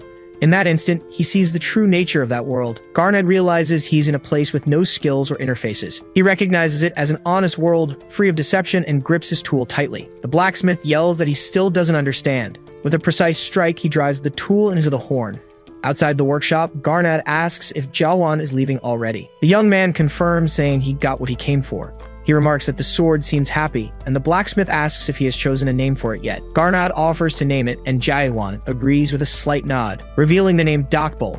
The blacksmith hears the young man ask if it means solitary hero. Garnad smiles and confirms that it seemed like the perfect name for the sword. He says goodbye, and Naven asks the customer to come back again soon, but the blacksmith suddenly calls out to him, asking him to wait. He grabs the young man's cape with both hands. He asks what he looks like in the world that Jawan sees. Jawan turns and replies that he looks human. The blacksmith just stares at him in silence. As the young man leaves without looking back, Garnad wonders if anyone will ever understand his world. Mino asks why Jawan keeps following her, and he replies by asking if she's afraid he's up to something. He presses the question, and she turns around. She gets closer and asks how he found out. Then she declares she's going to kill him. Jawan, however, wants to know why. He suggests that maybe she wants to live comfortably by selling her fallen soul stones, and Mino confirms she's serious. The young man hands her a bundle of clothes as an apology, saying he's tired of seeing her dressed like a beggar. Mino asks what he'll do now that he didn't find the dream demon. Jawan replies that Michael told him how to find it, and then asks about the Tree of Illusion and the path to the Abyss. She questions why he wants to go there and asks if he doesn't want to know her goal. Mino mentions that those who return from there are called Abyss Warriors, but Jawan states he has no intention of coming back. His answer leaves her completely stunned. Jawan stops walking, and Mino stares at him confused. She grabs him and demands to know what right he has to do something like that. She accuses him of acting without a care for anyone, calling him selfish and grumpy. She adds that he doesn't even consider the people of this world to be human. She yells that, unlike him, she and the others are human, and she finishes by stating that she is human too. In a flashback, Mino declares she refuses to go back in time, even if she dies that day. Elsewhere, Garnad works hard at his forge. Suddenly, a voice warns him not to get any funny ideas and orders him to lure the young man. J1 realizes they're holding a hostage to get to him. He spots the men in an alley across the street, but he decides there's no reason to get involved and rescue the hostage. He concludes that saving people won't change anything, as suspicion reveals the truth to him. He sees a world where numbers and data control everything, and people sell their souls for them.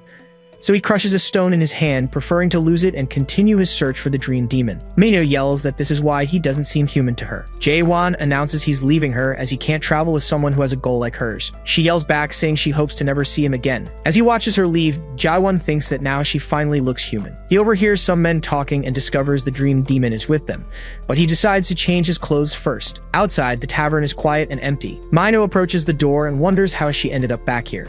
She opens the door and apologizes to the lady for being late, but the inside of the tavern is completely trashed, and Mino realizes something terrible has happened. A man with a huge sword comments that he should have stopped her earlier. Lying on the floor, Claire tells him to shut up and says she's going to die because of him now. Jania, the elder of the Golden Sky clan, asks Mino why she's alone and what happened to their deal.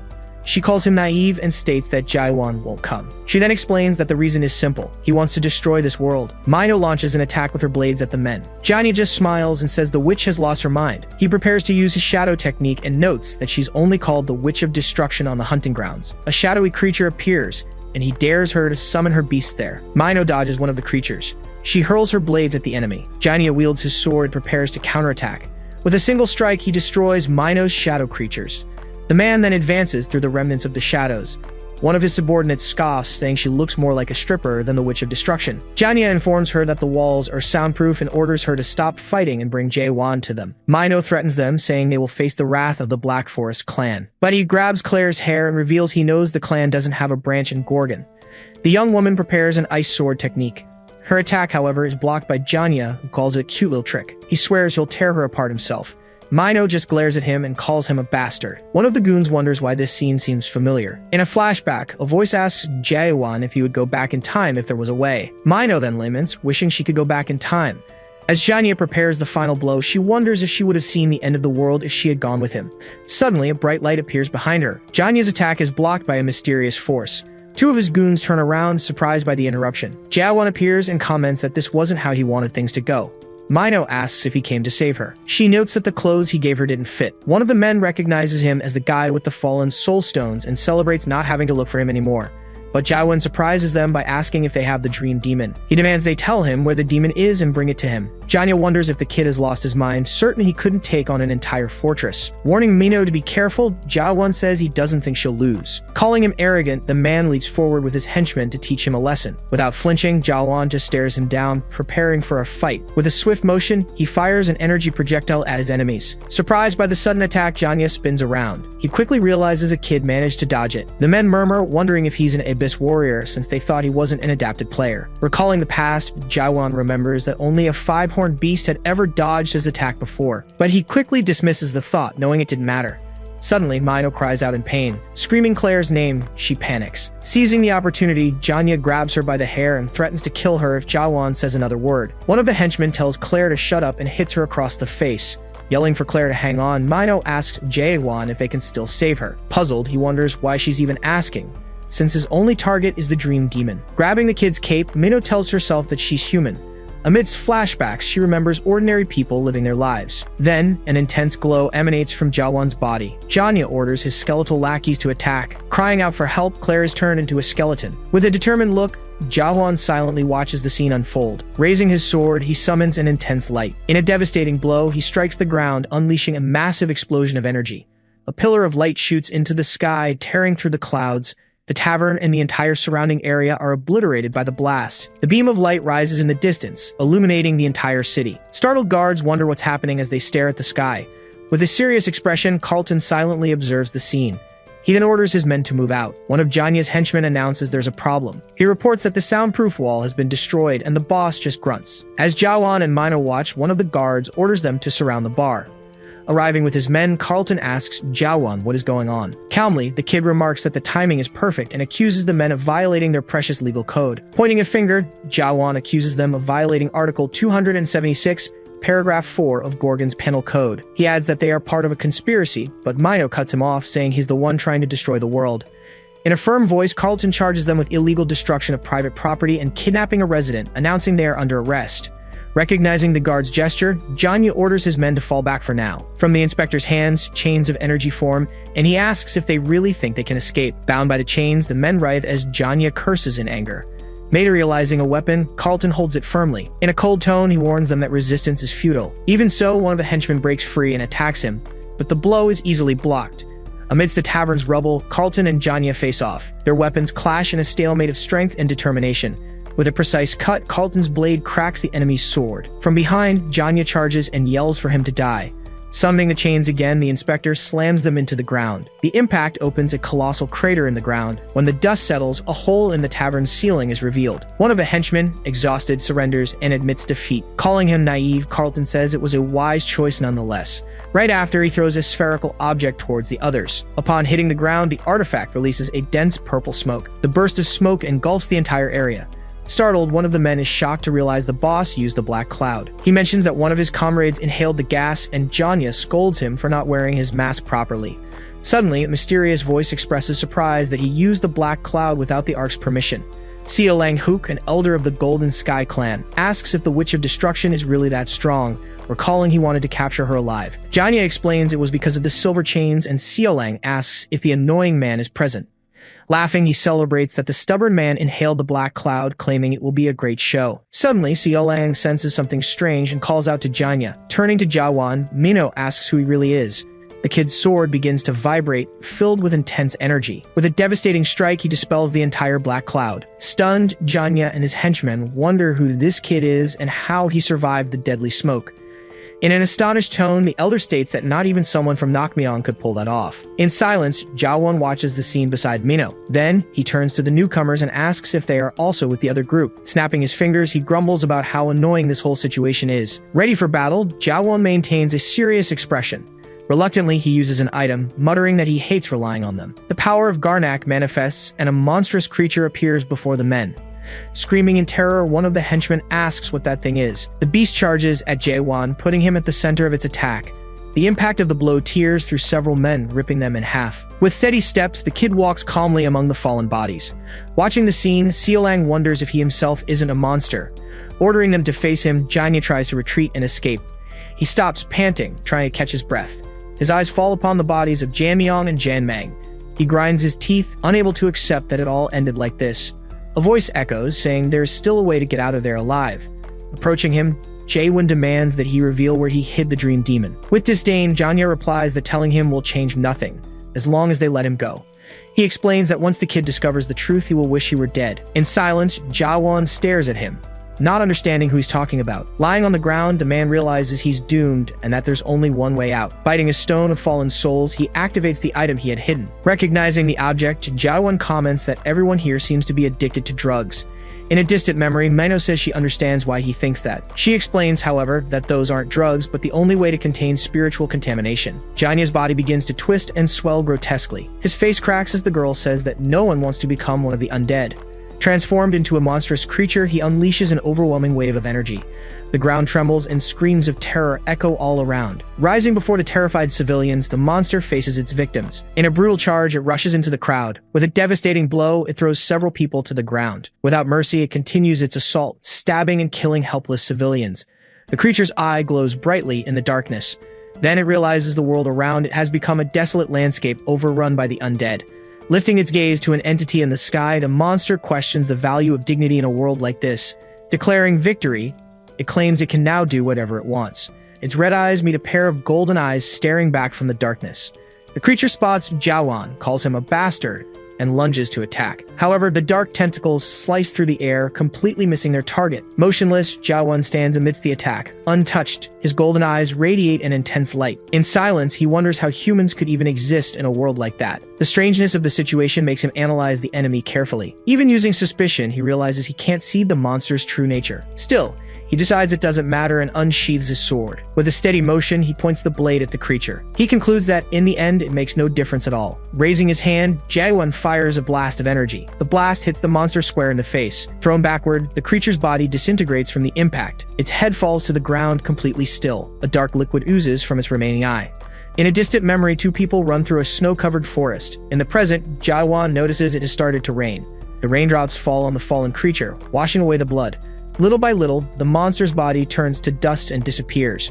Sheathing his sword, he wonders what that creature really was. With steady steps, he walks on through the rain, believing someone from the bar might know the dream demon's whereabouts. Alone, he walks among the wreckage as the storm follows him. One of the guards warns him not to get closer, but Jaewon can see that Mino is still sick. Suddenly, another soldier runs toward him, calling for Inspector Javier. Amidst the rubble, a man finds Carlton on the ground and orders the castle alarm to be sounded. Gripping her shoulder tightly, Jaewon tries to restrain her. In a weak voice, Mino asks him to put an end to her suffering. She begs him to do it while she can still remain herself.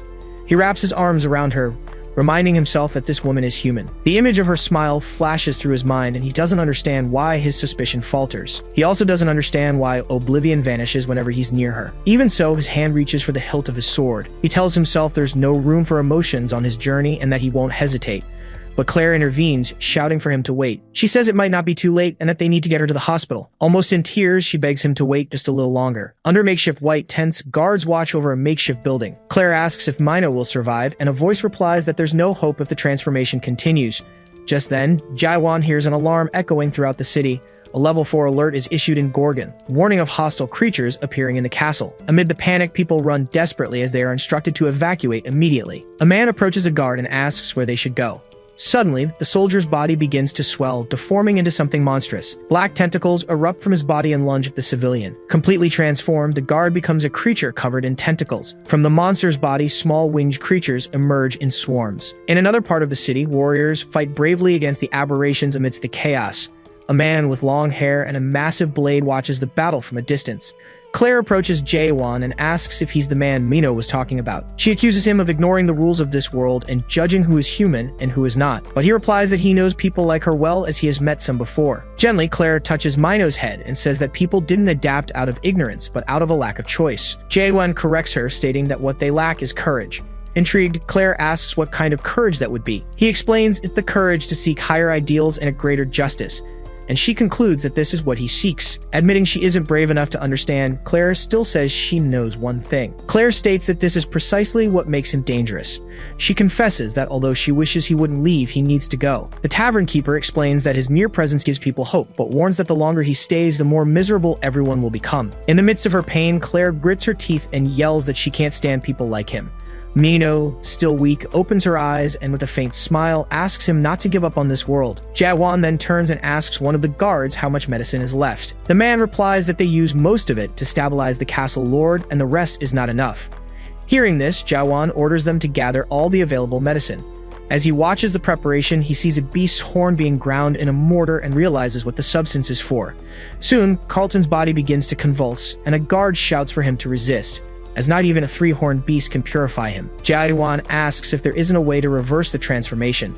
The captain glares at him and retorts, asking if he thinks they'd be doing this if they knew the answer. Frustrated, the young man grabs the man's collar.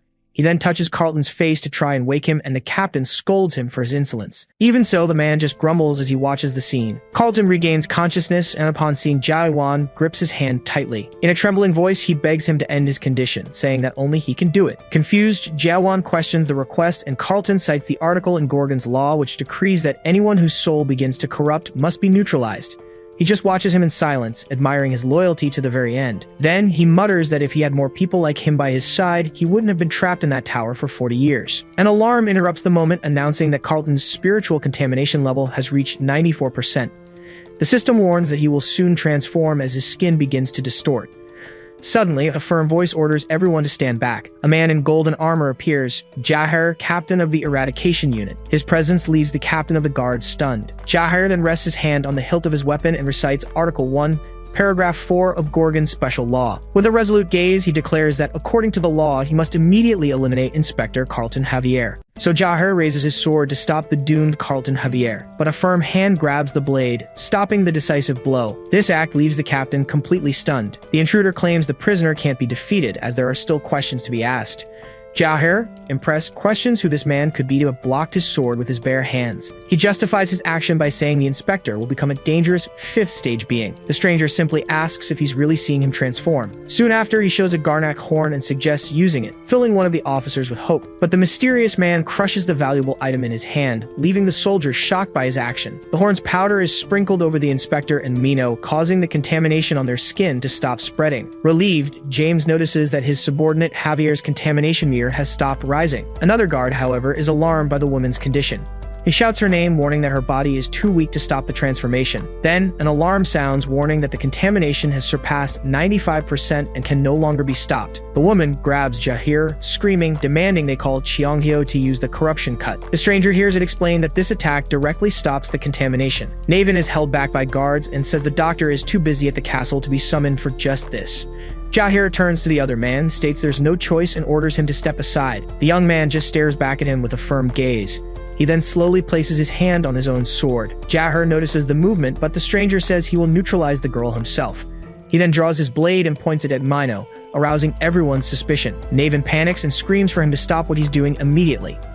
Finally, an intense energy emanates from the sword and envelops Mino's body. As Jawan concentrates, energy flows intensely through his body. He channels the power into the sword with a firm grip. Soon, a pool of light forms on the ground and begins to bubble. Suddenly, a wave of energy explodes, catching him by surprise. In an instant, he finds himself transported to an empty, unknown space. Confused, a young man wonders where he has ended up. Then, an old man in a hat approaches Mino and laments her current state.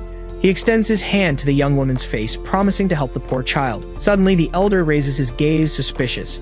He shouts, asking who this intruder is and what they are doing in his world. The old man watches him intently, analyzing every detail of his presence. He then questions him, asking why a noble soul emits such insignificant energy. The warrior realizes his suspicion ability has no effect on the man. He then concludes that the elder is the source of the contamination, and that defeating him might save Mino. Without hesitation, he rushes forward and unleashes a powerful energy strike. Surprised, the young man watches the elder block the blade. He asks how he managed to stop such a simple attack. The elder's sword begins to crack under the force of the impact. Then, the weapon shatters into several pieces. In the real world, Jahir and the others watch the released energy in astonishment. Furious, the old man breaks the remains of his sword and roars, demanding to know who dares invade his domain. He stares at the fragments of the blade on the ground, and laments the loss of his precious four-horned beast blade.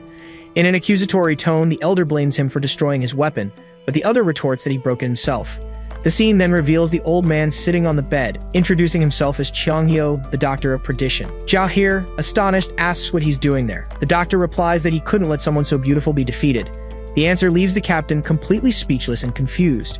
Chiang-hyo turns to the young man and scolds him for ruining the corruption cut by breaking the necessary sword, but his gaze soon shifts to the new blade, which glows intensely with power. Enchanted, he approaches and praises the weapon, noting that its sheath is made from the horn of a five-horned beast.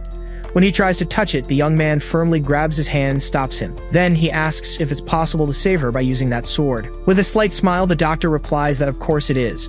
Without hesitation, the warrior hands over the blade.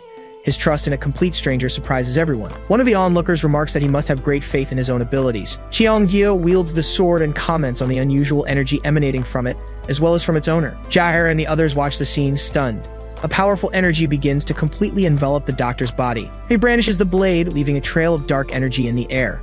Finally, Chiang-hyo prepares to strike, declaring he will show them what he's capable of. As a pool of light appears, Jaewon wonders if it's the same spell as before. He watches the energy closely and soon concludes it's not. Chiang-hyo remarks that it resembles his suspicion skill and asks the young man to wait a moment. Then, the young man realizes he's seeing the world through the old man's eyes.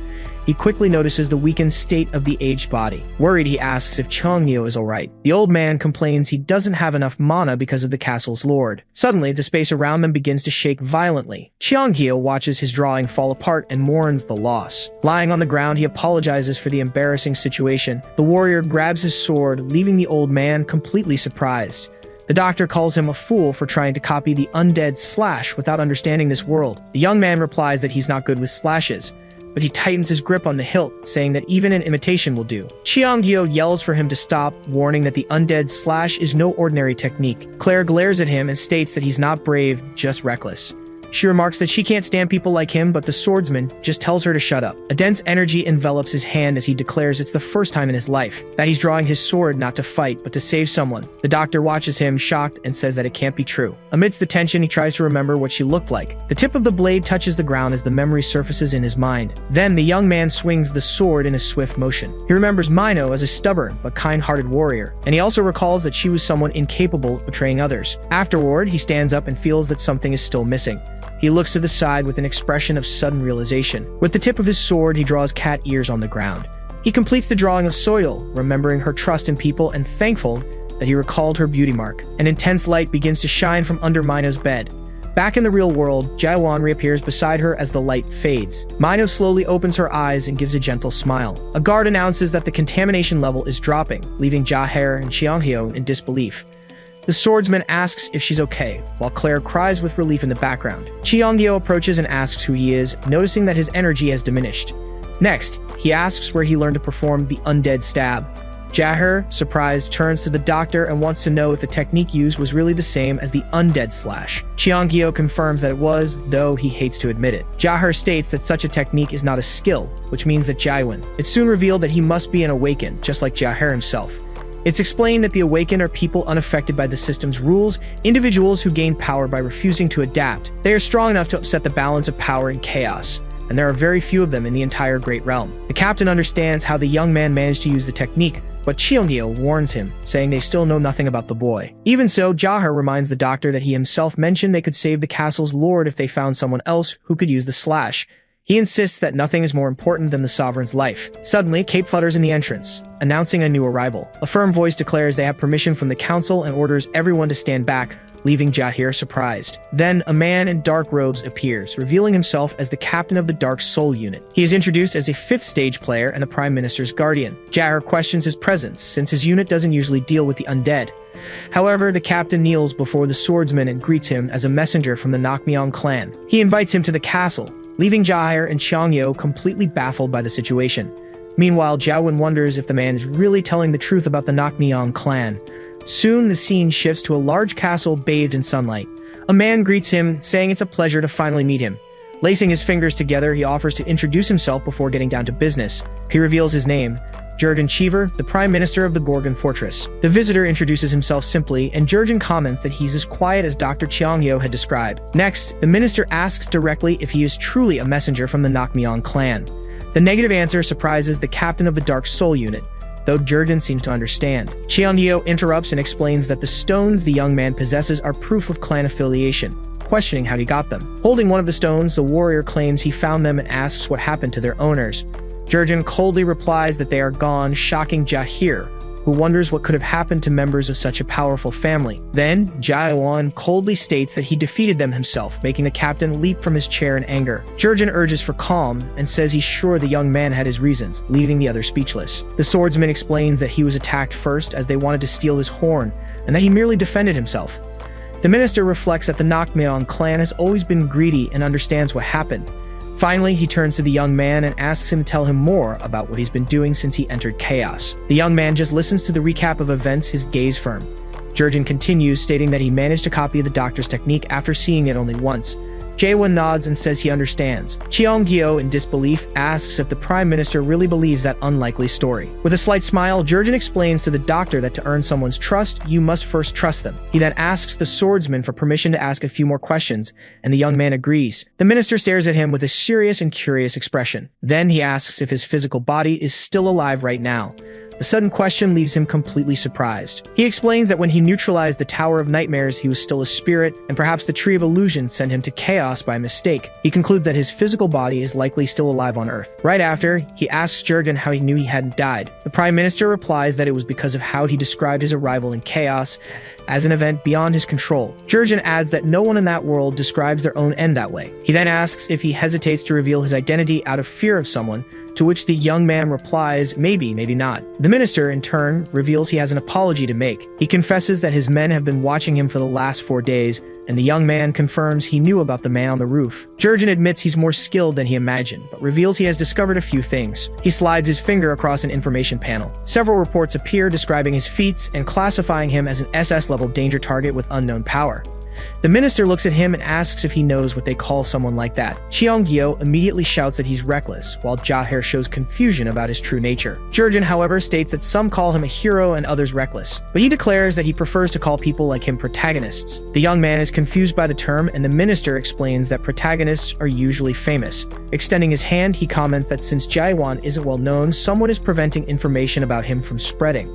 Jurgen also notes that if the young man had support, he wouldn't have faced so much difficulty entering the fortress, which surprises him. Finally, the Prime Minister concludes that he is a protagonist who has fled to chaos and is being sought by powerful people. The swordsman then seriously wonders who could be after him. He reflects on whether his pursuer could be the Master of Darkness, recalling an old message. Finally, he thinks about how powerful the 12 Masters of the Great Realm must be. Meanwhile, Jurgen offers the protection of Gorgon Fortress, without asking for his identity or payment for the damages. Curious, the young man asks if the fortress is strong enough to face the 12 Masters. The Prime Minister asks if they are the ones pursuing him, and he confirms it might be one of them. Jurgen leans in and says that's even better, as the Masters cannot get directly involved in the affairs of chaos. The young man leans forward and asks what he wants in return. The minister only asks for the favor of saving the lord of the castle. 2 hours later, a torch illuminates a stone corridor. A guide informs them that the inspector and the woman are recovering in the medical room. She then asks if he is sure he wants to go to the training grounds instead of the VIP suite. Cheong-gyo challenges him to a fight to decide which technique is stronger, and he agrees. The old man suddenly asks if he has also completed the Emperor's Tower, which surprises him. Cheong-gyo states with certainty that he knows something. They then arrive at a large, ornate door. The elder challenges him, promising to tell him everything he knows if he can win. But he adds that such a feat is likely impossible. A brazier of fire swings on chains, illuminating the training arena. The young man then moves swiftly, leaving only a blur behind. The old man, lying in a crater, calls for him to continue. He approaches and invites him to fight once more. His gaze sweeps across the room, observing the damage. Then, he states that the fight is already over. Cheong-gyo insists he hasn't used his final blow yet, and the young man reflects that he keeps repeating that. The old man calls him a rude boy and asks his age. The young man replies that he's probably around 60 years old. Indignant, Cheong-gyo leaps from the crater and shouts that he is 1,000 years old and that 60 years of practice is nothing. He asks if the elder really practiced his techniques for 1,000 years, and Cheong-gyo proudly confirms it. The young man then turns and says it looks like he's barely practiced for 10 years. The old man's hand clenches tightly, shattering the surrounding stones. Cheong-gyo strikes the ground with a powerful attack. Annoyed, he calls his opponent kid and lunges through the air again. The elder raises his sword and challenges him, saying he wants to see his reaction after this attack. A large amount of energy emanates from his weapon in a swift motion. The energy takes the form of a bestial creature and charges forward fiercely. The young man just braces for impact, clenching his fist tightly.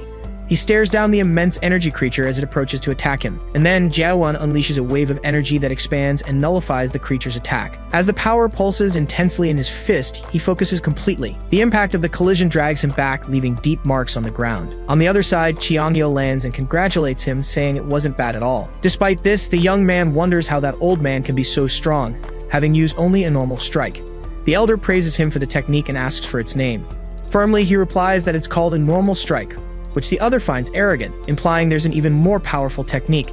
Confirming his words, the warrior extends his hand toward him. In that instant, an intense aura envelops him as he invites the other to watch. The display of power leaves Qiangyou completely shocked and speechless. His eyes widen in recognition and surprise. Suddenly, a memory of the solitary king of chaos flashes in his mind. He recalls how he could have forgotten that overwhelming power. The memory of the fear of facing him resurfaces vividly. Although he realizes the technique is inferior to the king's, the elder wonders if he could contain it. Then, a vision of the Gorgon fortress being completely destroyed terrifies him. Amidst the intense aura, the warrior leans forward and announces he's coming. Desperate, the old man yells for him to wait a moment. Finally, Qiangyou surrenders in a panic, declaring that he has won and giving up the fight. Soon after, the scene changes to an immense industrial city that trembles among great gears. The place is introduced as the fifth zone of the Great Kingdom, known as the Steel Zone. From inside a building, a powerful voice demands the information be repeated. A subordinate reports that the Master of Darkness is in contact with Chaos. Hoyu, the Master of Steel, questions why he would be involved with Chaos. He remembers the agreement among the Masters not to interfere in the affairs of that domain. Trembling, the subordinate states the situation is quite complicated. He offers to show a recording, displays an image of Jiawan in action. Hoyu recognizes the video of the solo clear of the 99th floor and dismisses it as fake. However, the guard reveals that the product in the video belonged to the Master of Darkness, which shocks him deeply. Then, the commander demands to know where the product is now, and the subordinate hesitates to answer. He explains that after refusing to complete the tutorial, the man broke through the tower's ceiling and escaped into chaos. A system alert announces the end of the tutorial game, and the guard wonders how he did that under the observation of the 100th floor cultivator. He then reveals that Jiawan defeated the cultivator, leaving Hoyu completely stunned by the news. The Master of Steel questions if the people from the 9th zone have connections in chaos, but the guard says the Master of Darkness insists it's true. Finally, the subordinate admits he just found out this information. He reveals that the Master of Darkness has been interfering in chaos for a long time. Furthermore, several of the 10 areas of chaos have been in contact with him throughout this period. Hoyu becomes thoughtful, trying to understand what the Master of Darkness is plotting. Then he orders a letter to be sent to Chaos, announcing his visit, which startles the subordinate. The Master of Steel clarifies that he is just going to observe the situation and asks for 10 elite guards, leaving the guard relieved he wasn't scolded. Soon after, he taps his fingers on the table, reflecting on what is happening in Chaos. Then, he wonders how Qiangyou is doing and hopes the old man is behaving himself over there. Back in the arena, the elder desperately shouts for his opponent to stop. Jiawan stops him with his sword, demanding respect for his elders, and then lets him go. Fallen on the ground, the man questions how he learned that technique, having practiced for only 40 years. Casually, the warrior explains he practiced the strike 10 billion times, which the other finds absurd. He then asks if the old man thinks he can only use that attack with his sword. Suddenly, small bursts of energy erupt from his hands. Stunned, Qiangyou realizes he felt something different about him from the start. He understands it's not just about aura or presence. The old man comprehends that when Jiawan executes the strike, it's as if he reaches out his hand and touches the world with a deep aversion for its existence. In that instant, the elder realizes in disbelief that the young man has become the very personification of the strike and is constantly confronting the world. He watches him, completely shocked and defeated. Calmly, Jiawan just repeats that he has already performed 10 billion strikes. Soon after, he shows the elder a scroll. He reminds him of the oath they signed, in which the loser must grant the winner a wish. As he reads the oath aloud, the old man, irritated, shouts that it's fine and he'll do it. Fearfully, he worries he'll be turned into a servant, but Jiawan denies it. His demand is simple. He just wants the other to answer his questions honestly. Then, he invites him to walk outside under the starry sky of the fortress. As they walk, he asks what a specialist-level tower is, and Qiangyou begins by explaining they are created by dream demons. He reveals that although the towers are ranked, certain master-level demons create their own, known as specialist towers. Jiawan then questions why they would create towers with no relation to cultivation. Qiangyou explains that these beings study the nature of the world, and that those who complete their towers become awakened. The elder asks him if he also completed a specialist tower and confirms he is from the 4th tower, Melville. He then describes the structure known as Moby Dick. There he had to face a giant white whale right on the 1st floor, keeping everyone on constant alert. He admits that at the time, the tower seemed almost impossible to overcome. He recalls that countless great warriors fell in that place. The old man states it was practically a miracle he managed to clear the tower. He flinches as he relives the terrible experience of that challenge. Then the elder approaches and asks which tower the other came from, and Jaiwan replies that the demon's name was Mulak. The name makes Cheonggyo turn around in complete shock. Surprised, he says he never thought he'd meet an awakened who cleared Mulak's tower, and the warrior asks if he knows him. Cheonggyo confirms that he does and reveals they used to be part of the same team. Jaiwan just listens to the revelation in silence. Jaiwan repeats the statement, questioning if he and Mulak were really on the same team. Cheonggyo replies that it's a long story.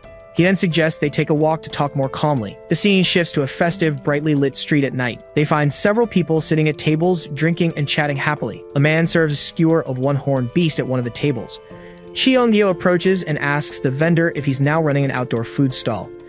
Another man serves 2 mugs of beer and complains that a certain someone destroyed his bar. Jaewan remarks on how quickly he opened a new business and tells the old man to just drink. The food and drinks are left on the table for them. As he watches the people passing by, the warrior comments that something doesn't feel right. He continues to silently analyze the behavior of the passersby. Cheonggyo sips his beer and guesses the other is wondering about the food in a world where no one feels hunger. He pauses and stares at his drink with a serious look. Then he states that chaos used to be a wonderful place. He explains that chaos was a sweet refuge for souls exhausted from the war in the Great Realm. He tells of how warriors laid down their arms and troubadours composed songs of peace. Suddenly, a shout catches Jawan's attention. The old man points to a fight and asks what he thinks it looks like. Jawan takes a sip and replies that it looks like a typical drunk guy, but he is soon surprised to find the drink tastes like pure water. Cheonggyo confirms the man isn't drunk, as people in chaos don't feel hunger, don't age, and don't get drunk. He explains that because they miss their real lives, they end up mimicking their old behaviors. The old man describes the life they all long for, with a living body and a heart that still beats. Then he slams the table and reveals that one day people emerged with the dream of reclaiming their past lives. Right after, he stomps his foot hard on the ground and says they were known as the Abyss Expedition. Jaewon questions why they would go to a place like the Abyss. Cheonggyo replies they did it to find the fruit of rebirth and calls him annoying for asking so much. He finishes by explaining that the fruit grows on the tree of illusion at the edge of the abyss. Jaewon asks if the fruit of rebirth can really revive the dead. With a serious look, Cheonggyo confirms that it can. He explains that the only way for the dead to return to life is by eating the fruit. The Abyss Expedition then was formed to pursue this goal. The old man recalls that at the time he was an awakened of only 150 years and feared nothing. Jaewon then asks if Mulak also participated in the expedition. Cheonggyo confirms he did and reveals that Mulak was the one who led the expedition. He describes him as a very unusual fellow. The scene shows an insect resting on bamboo amidst a silent forest. In a memory, Mulak observes Jaewon and calls him an interesting awakened. He comments that the young man is only partially awakened and has chosen an unusual path. Mulak warns him that it will be a difficult journey, but the young man just tells him to save his words. The demon notices that Jaewon shows irritation at the idea of cultivation. Then the warrior shatters his own sword with a powerful blow. Right after, he asks why a dream demon would go to the Abyss, since they spend their days just creating towers. Mulak, still in the memory, admits he can't deny the accusation, but says an apology wouldn't do any good. He states that he will have to carry this guilt for the rest of his life, leaving the young man thoughtful. He then begins to explain why he entered the Tree of Illusion. Cheonggyo, in the same memory, hears in shock that the reason was Mulak's own tower. The demon then declares he went there to put an end to all cultivation. That's why he decided to join the expedition. Back in the present, Jaewon reflects on his wish and asks if the expedition was successful. Cheonggyo explains that he got separated from the group, but he saw Mulak reach the top of the Tree of Illusion. He says the fruits began to fall, and thanks to that, every member of the expedition got one. The warrior then questions why the old man is still in chaos if he got the fruit and accuses him of lying. But the vendor intervenes, stating the expedition failed, which angers Cheonggyo. Jaewon confirms that everyone managed to get the fruit. However, the old man reveals that at the entrance to chaos, those scumbags were waiting for them. He's referring to the masters and heads of the Great Realm's families. Cheonggyo explains that, unlike the lords who went with the expedition, these cowards didn't have the courage to enter the Abyss. He continues, saying they weren't strong enough to defeat them. He further explains that their enemies were on a completely different level, and in the end, they lost the fruit. Angrily, the old man slams the table and reveals that, for the past 900 years, the masters have been using the fruit to continuously revive themselves. He states that the masters and lords of the 5 families have priority in resurrection. Jaewon then finally understands why everyone in chaos seems so hopeless. That's why he realizes everyone knows they will never reach the real life they desire, nor will they obtain the fruit. Soon, the young man tries to ask more about Mulak, but finds Cheonggyo fast asleep on the table. Meanwhile, the vendor tells him not to bother, stating that the old man is truly drunk, which leaves Jaewon confused. Then he reveals that since the end of the expedition, no one has seen that dream demon again. The man recalls Mulak's last words, saying he had failed, but at the same time succeeded, and the young man turns to listen. Next, James approaches and thanks him for his help, stating that Inspector Javier would have been in danger without his intervention. At that moment, Jawan asks if he's already forgotten him, and the guard invites him to visit Gorgon from the north in the future. With a wink, James promises to keep the visit a secret from the inspector. Right after, he and the other guards leave the area. The young man just watches the group leave in silence. Suddenly, someone comes running towards them, shouting for the doctor. The man hurriedly approaches the table where Jawan is. Immediately, the young man recognizes him as Captain Jahir, who arrives out of breath. Then, he urgently announces that there's trouble. Jawan then asks what that energy coming from the night sky is. As they run across the rooftops, Jahir explains that it's what's happening to the castle lord. He then deduces the lord is undergoing a transformation. He feels the spiritual pressure, much more intense than before, coming from the castle's basement. Even so, he keeps running with a firm and determined gaze. At that moment, Jahir pleads with him, asking him to save the castle lord in exchange for Gorgon's protection. He confirms that the lord is indeed transforming. He then explains that although this happens once a week, on this particular day, he suddenly went into a rage. The captain also reveals that the Lord was a living legend before the transformation began. He adds that he and Dr. Cheonghyo are the only survivors of the Abyss expedition. Jahir then asks if the young man knows how to use the special technique, since the doctor is unavailable, but he says no. The young man admits he can only imitate it and is still far from Cheonghyo's level. Suddenly, the ground begins to shake, and Jahir wonders if it has already started. A colossal energy explodes from the castle tower as the captain shouts for the Lord. He shields himself from a gust of wind and limits the situation. Then, he notices something ahead and tells them to wait a moment. Two captains block their path and one greets him. Jahir asks why they aren't guarding the castle. He demands they get out of the way, stating they're in a hurry for a reason they already know. But one of the captains refuses, saying he has his own orders, and Jahir questions him. Then he asks if they are defying the heavens. The captain repeats the phrase and reveals a purple emblem on his chest. The two declare that the only heaven they obey is the Golden Heaven. One of the warriors leaps to attack, catching Jahir by surprise. The young man shouts for him to watch out and shoves him away. The blow hits the ground, creating an explosion of debris. Jahir lands and blocks the second warrior's attack. He finds the defense impressive. The captain remarks that he didn't know about the Golden Heaven clan's influence in the castle, while his enemy calls him insolent. The other warrior warns them not to think they're the same as before. Jahir defends himself from another powerful sword strike. He warns them to think carefully, stating that the Lord will forgive them if they swear loyalty again, but the spear warrior interrupts him and kneels. He asks if Jahir is referring to that figure contained in the basement. The man states that the Lord no longer has control of his power, nor can he distinguish right from wrong. He concludes by saying that this is no longer the Lord they once served. Then he stands up and asks if Captain Jahir is still loyal to that creature. With conviction, the captain replies that he has faith his lord will return. The hammer warrior prepares to attack. He calls Jahir a lost cause and unleashes a powerful blow. The captain swiftly dodges the attack. The hammer's impact completely shatters the ground. The captain then states they wouldn't have to fight if Jahir were a little smarter. He then lands on the rubble, affirming his own words. Meanwhile, Captain Jahir is on the ground amidst the debris. He coughs, realizing that for some reason he can't defeat the two opponents. He recognizes he can't predict their speed or strength, understanding it's not a simple level increase. He concludes that they have both transformed and the situation is extremely dangerous. Suddenly, Jawan grabs Cheonghyo and warns him to get away just as the doctor is struck. He then leaps away, carrying his companion. Jawan lands with him and comments that was for pushing him earlier.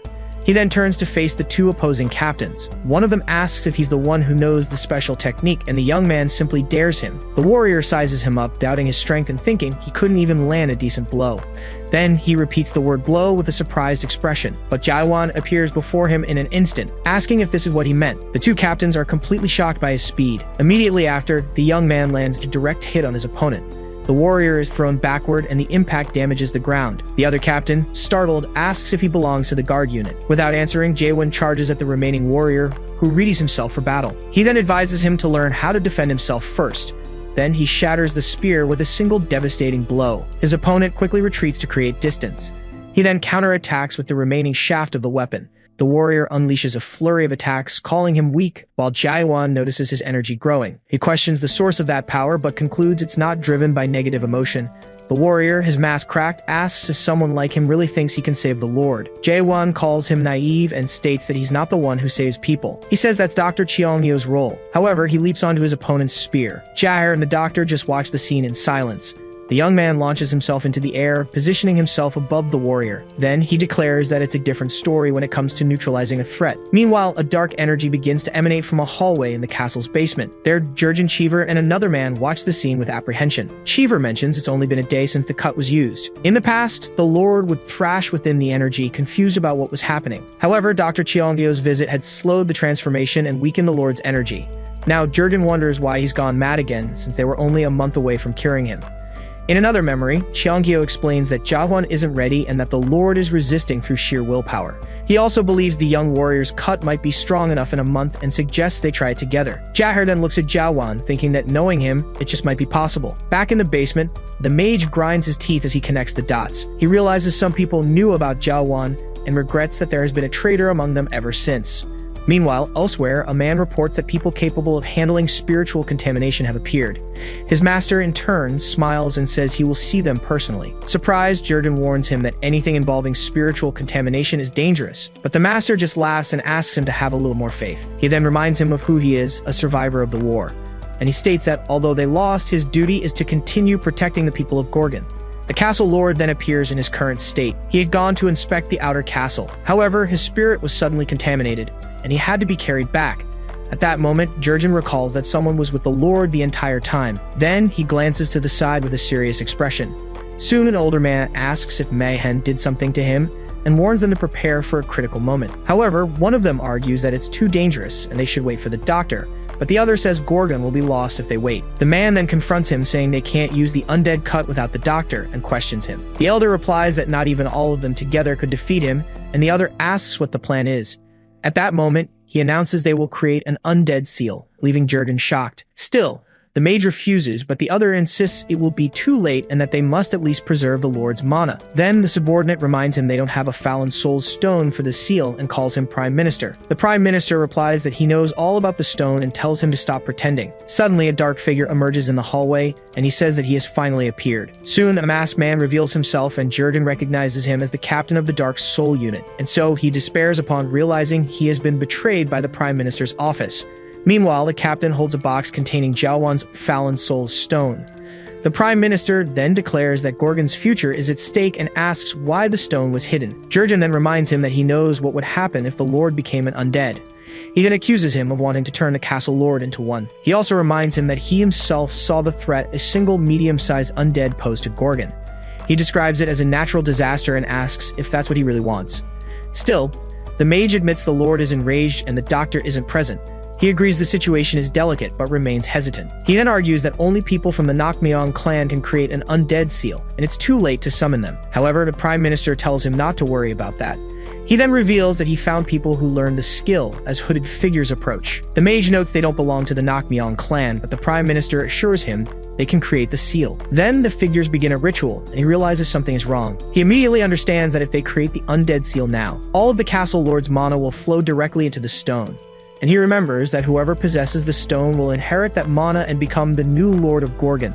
Because of this, he worries the kingdom might fall into the wrong hands. Then one of the hooded figures picks up the stone, and the mage is stunned, as he believed only the Nakmyeon clan could do so. He then recalls the warning about the appearance of people capable of handling spiritual contamination. Terrified, he understands it must be them. At that moment, the Prime Minister observes the energy and wonders if Minister Maihan planned all of this. Jurgen then turns and orders the guards to arrest the minister at once, but he falters when he notices no one is obeying his order. The surrounding guards just stare at him in complete silence.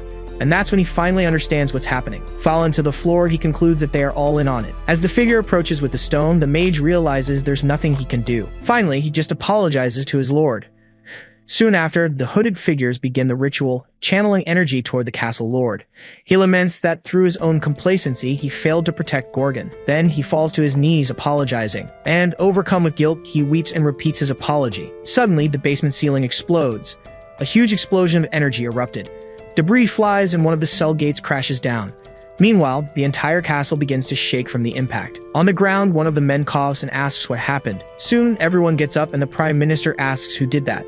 At that moment, Jurgen looks up and notices something. The captain of the Dark Soul unit reacts with surprise. Finally, Jaehwan and Jaeher emerge from the rubble, and the mage shouts his ally's name. Then he faces his enemies with a serious expression. So Jawan and Jahir face the group of traitors amidst the basement's wreckage. The Prime Minister shouts, demanding to know who they are and calling them insolent. But Jahir tells him to stop pretending, revealing him as Minister Maihan. Meanwhile, the captain of the Shadow's Soul unit throws Jurgen to the floor at the minister's feet. Jahir then reveals they already know about the betrayal, as the two defeated captains told them everything. The traitor, filled with fury, glares at the fallen captain. The warrior in the cracked mask can only apologize. Suddenly, the captain falls to the ground, neutralized in an instant. Jahir shouts in surprise, questioning what the minister thinks he's doing. However, he claims the captains fell on their own once their treason was exposed and that he can't be blamed for it. In response, Jahir grabs him by the collar and shouts for everyone to wake up, calling it treason of the highest order. He then looks around as his sword begins to glow intensely. But two guards surround him, aiming their blades at him and apologizing. They order him to remain quiet until the seal is complete, stating they won't let him defy the minister and the clan. Jae-won, watching everything unfold, calls them cowardly traitors. He then turns to Jurgen and says their deal wasn't fair since Gorgon can't protect him now. So he announces he's changing the terms of the deal, leaving the mage surprised. He offers to save the castle lord and eliminate all the traitors present. In return, he points to Cheonggyo and reveals that he wants the old doctor. He then declares he will create another Abyss expedition, and he states that to do so, he'll need everyone's help. The Prime Minister, annoyed, interrupts him and asks what he's talking about. But Jawan replies that he heard the minister defeated Janya in a single blow, and now he believes it's true. He stares at him with determination and says that, in that case, the Prime Minister declares they'll have to fight with everything they've got. Immediately, he charges forward to attack with his followers. The two factions clash in a great battle in the basement. At that moment, Jawan unleashes a powerful slash of energy at his enemies. The attack hits several opponents at once. One of the minister's followers is completely overwhelmed by the energy. Another cries out as he is overcome by the warrior's attack. Then, Jaewan dashes forward at high speed, cutting through several adversaries in his path. But as he looks on, he realizes they just keep coming. The captain of the Shadow's Soul unit and the other warriors surround him, ready to strike. Jaewan just sighs at the situation, so the Prime Minister rushes toward him for a direct confrontation. But the warrior attacks him with a simple thrust, which unleashes a massive wave of energy. The force of the energy spreads, shaking and destroying the entire area. In that instant, the minister realizes he was wrong and that they won't be able to stop him. He tries to counterattack with a slash of energy. However, he is violently thrown to the ground. Mayhem looks up and sees his opponent standing on the rubble. He then thinks that he would have been defeated if he had stayed in his path. Meanwhile, Jahir, supported by Jurgen, is amazed by how powerful the warrior is. Then, one of the followers asks Maihan if they should proceed with Plan B in case they can't create the seal. The minister insists they must release the Black Cloud, even if it dooms everyone in Gorgon. At that moment, Jawan glares at him with a serious, intimidating look. He calls him by his full name, Maihan Keldegran, and identifies him as Minister and Chief Elder of the Golden Sky clan. Then he grabs him by the face and states that while he doesn't know his plans, he knows one thing. As a sinister energy emanates from his body, he declares that he likes guys like him. The Prime Minister screams in desperation, saying that he's coming, and orders everyone to stop him at all costs. But the warrior continues, stating that thanks to people like them, he doesn't feel bad about destroying this world as an immense energy rises through the area. Suddenly, he raises his sword, which draws all enemies toward him. He then looks up with a faint smile, and a pillar of light erupts from the castle toward the sky. The beam of energy shoots up and pierces the clouds.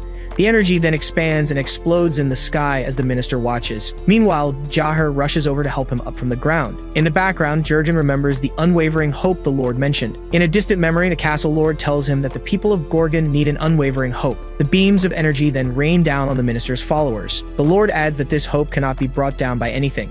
Jurgen laments having found his lord's hope in a man who intends to destroy the world. Soon, the dust begins to settle. The defeated followers lie scattered across the floor. Maihan, defeated, calls the warrior a monster and claims it's too late for Gorgon. He adds that it's also too late for the castle lord. Jaewan lands among the fallen adversaries. Then, Jahir and Jurgen approach, and he asks if the old doctor is still asleep.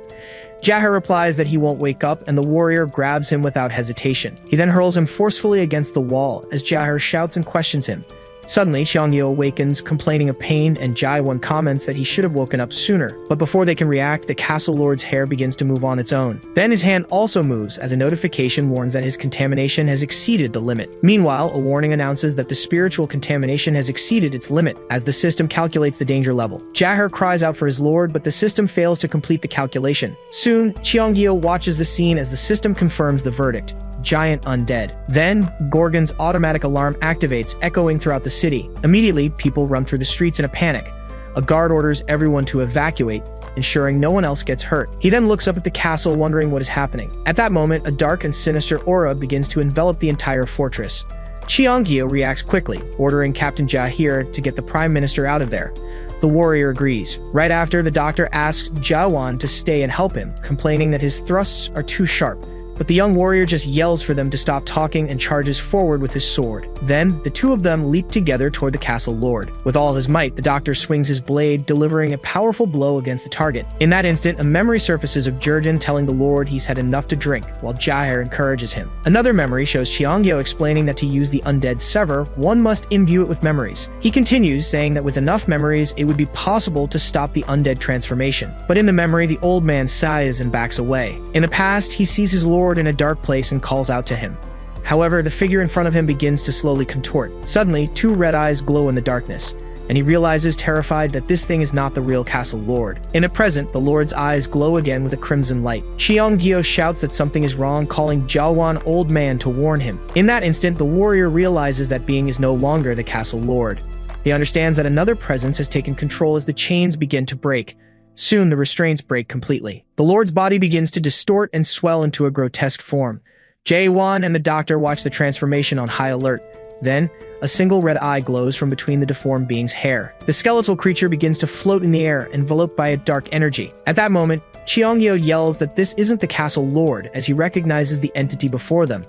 The creature's foot descends, touching the ground slowly. Then it stomps down hard, releasing a devastating wave of energy. Jawan and the doctor react to the immense spiritual pressure spreading through the basement. The entity, surprised, comments on having taken form in this body, and then it declares that the castle lord has finally become one of the undead. Meanwhile, it says it sees a familiar face and turns its gaze to Cheonggyo. Then the creature asks what an incomplete awakened is still doing in chaos after having been to the abyss. Then the doctor recognizes him as Catastrophe, the solitary king of chaos and the only one capable of opening the gate to the abyss. Jawan grinds his teeth as the entity's hand cracks in the air. Next, the being moves forward with an outstretched hand, questioning why he hasn't left chaos. Right after, it unleashes a powerful blast of energy in all directions. The impact throws Jae-won backward, and the creature questions his intention to save the world. Cheonggyo gasps, realizing the attack was unleashed with a simple wave of the hand. Shortly after, he notices that the entity has completely erased the world he had created. Then, Catastrophe snaps its fingers and asks who stands before it. The creature calls him an interesting human for having fully awakened and still keeping his mind intact. The doctor finally understands that the undead incarnation is one of the solitary king's abilities, used to possess the lord. He also realizes that this monster is just one of Catastrophe's clones, and even as just a copy, its power is simply overwhelming. Jae-won turns and calls him old man. At that moment, Cheonggyo asks him if the undead sever failed, but the warrior holds up two fingers and says that, actually, he really wants to defeat this thing with his own two hands. The creature smiles, intrigued, and asks if he's referring to it. Then, it faces its opponent, doubting he's capable of defeating it. The entity reveals its monstrous form and finds the whole situation amusing. Cheonggyo stumbles back and yells for Jae-won not to attack it. He warns him desperately that not even Mulak was a match for Catastrophe, and this was still just a clone, but Jae-won tells him not to worry as he believes he can defeat it. However, the doctor doesn't understand how he can be so calm in the face of such a powerful enemy. The creature lets out a loud, mocking laugh. It then covers its face with its hands and then cracks its neck in a frightening way. Jae-won readies for the attack, sword in hand. Jae-won calls it a foolish awakened. Finally, Catastrophe counterattacks, calling him an awakened with a human mind. However, Jae-won summons his Void Blade. Meanwhile, Cheonggyo remembers that terrifying sword that turned half the expedition into undead, something he never imagined he'd see again. Soon after, Catastrophe moves in to attack the warrior. The creature strikes swiftly with its blade. In the middle of the fight, she comments that she's seen that look on his face before. In that instant, the entity realizes he's heading for the abyss. Surprised, Cheonggyo is stunned. He never believed the man would dare to go there. The creature watches him closely, stating he's too weak to reach the end of the world. She then grabs the adversary's face forcefully. The entity compares him to an ancient dream being, saying he isn't as powerful as that one. Soon after, she grabs her opponent's arm firmly. With a powerful move, she throws him far away. However, the warrior's arm is severely injured in the attack. He's thrown back, crashing against the wall. Despite his injury, he examines the wound and prepares to continue. Then, he charges at Catastrophe, who counters with her transformed arm. She lunges with a punch, but he dodges the blow with a swift kick. Catastrophe swings her arm again to attack. The impact hits the ground, creating a huge crater of debris. A fragment of the creature falls amidst the dust. As she approaches, she remarks that the contamination is a disease of time. The entity explains that even the slightest contact with the void blade causes centuries of aging. The creature's face begins to slowly change. She continues, saying that spirits can't withstand the passage of time and end up becoming undead. The warrior looks at his own arm and asks if she's referring to that. Then, he focuses his energy on his shoulder. Right after, he separates the contaminated part of his spirit, saying he can just remove it. Catastrophe admires his willpower for severing a part of his own spirit, but claims it's all he has left. The creature's body begins to crack and expand. The man just watches the scene intently. Soon after, the creature reveals an even more monstrous form and faces him. In response, she attacks with several spikes of dark energy. Finally, Qiangyou is hit by the blow and falls to the ground. But Jaiwan still blocks the attack, and the creature questions him about the sword he brought from the tower. Soon after, the entity calls him a toy and shoves him back forcefully. Meanwhile, Qiangyou warns him of the danger, but the warrior replies that he already knows. He then uses his dagger to focus his energy on his shoulder. Right after, he steps on one of the tentacles and charges forward to attack. The two clash in a powerful battle of blades. The impact throws the fighter backward. Then, Catastrophe warns him that he'll run out of spirit if he keeps using his energy that way. He agrees, realizing he can't go on like this. At that moment, he notices he can't see the creature's weaknesses, and strange particles break his concentration. As he tries to recover, he explains that his unique world is the White Realm of Remembrance, created to preserve the memory of those who have passed. He continues, saying that all awakened beings have their own unique world. It's revealed that these worlds are formed from a keyword, and that the most powerful are able to populate them. Decided on what to do, he crushes something in his hand. Immediately after, he charges forward and lands a direct punch to Catastrophe's face. The force of the impact drags her backward, sliding across the ground. An energy begins to crackle around the warrior's eye. He stomps firmly on the ground, which cracks and glows as he utters Oblivion. The scenery distorts, turning into a desolate place where the two face each other under a red eye in the sky. Fallon Qiangyou observes the new environment and calls it a terrible place. In shock, he wonders if this is the world Jaiwan has lived in all this time. The doctor describes the place as a space dominated by intense feelings.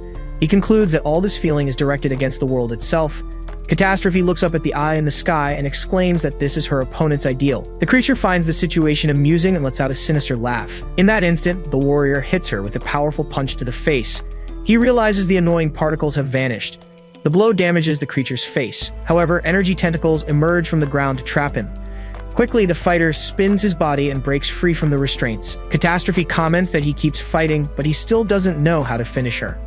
Soon after, the creature rushes forward at high speed with her hand raised to strike. A devastating punch hits him squarely, sending him crashing to the ground. Even so, Jaiwan withstands the impact with resilience. The ground trembles and shatters from the force of the attack.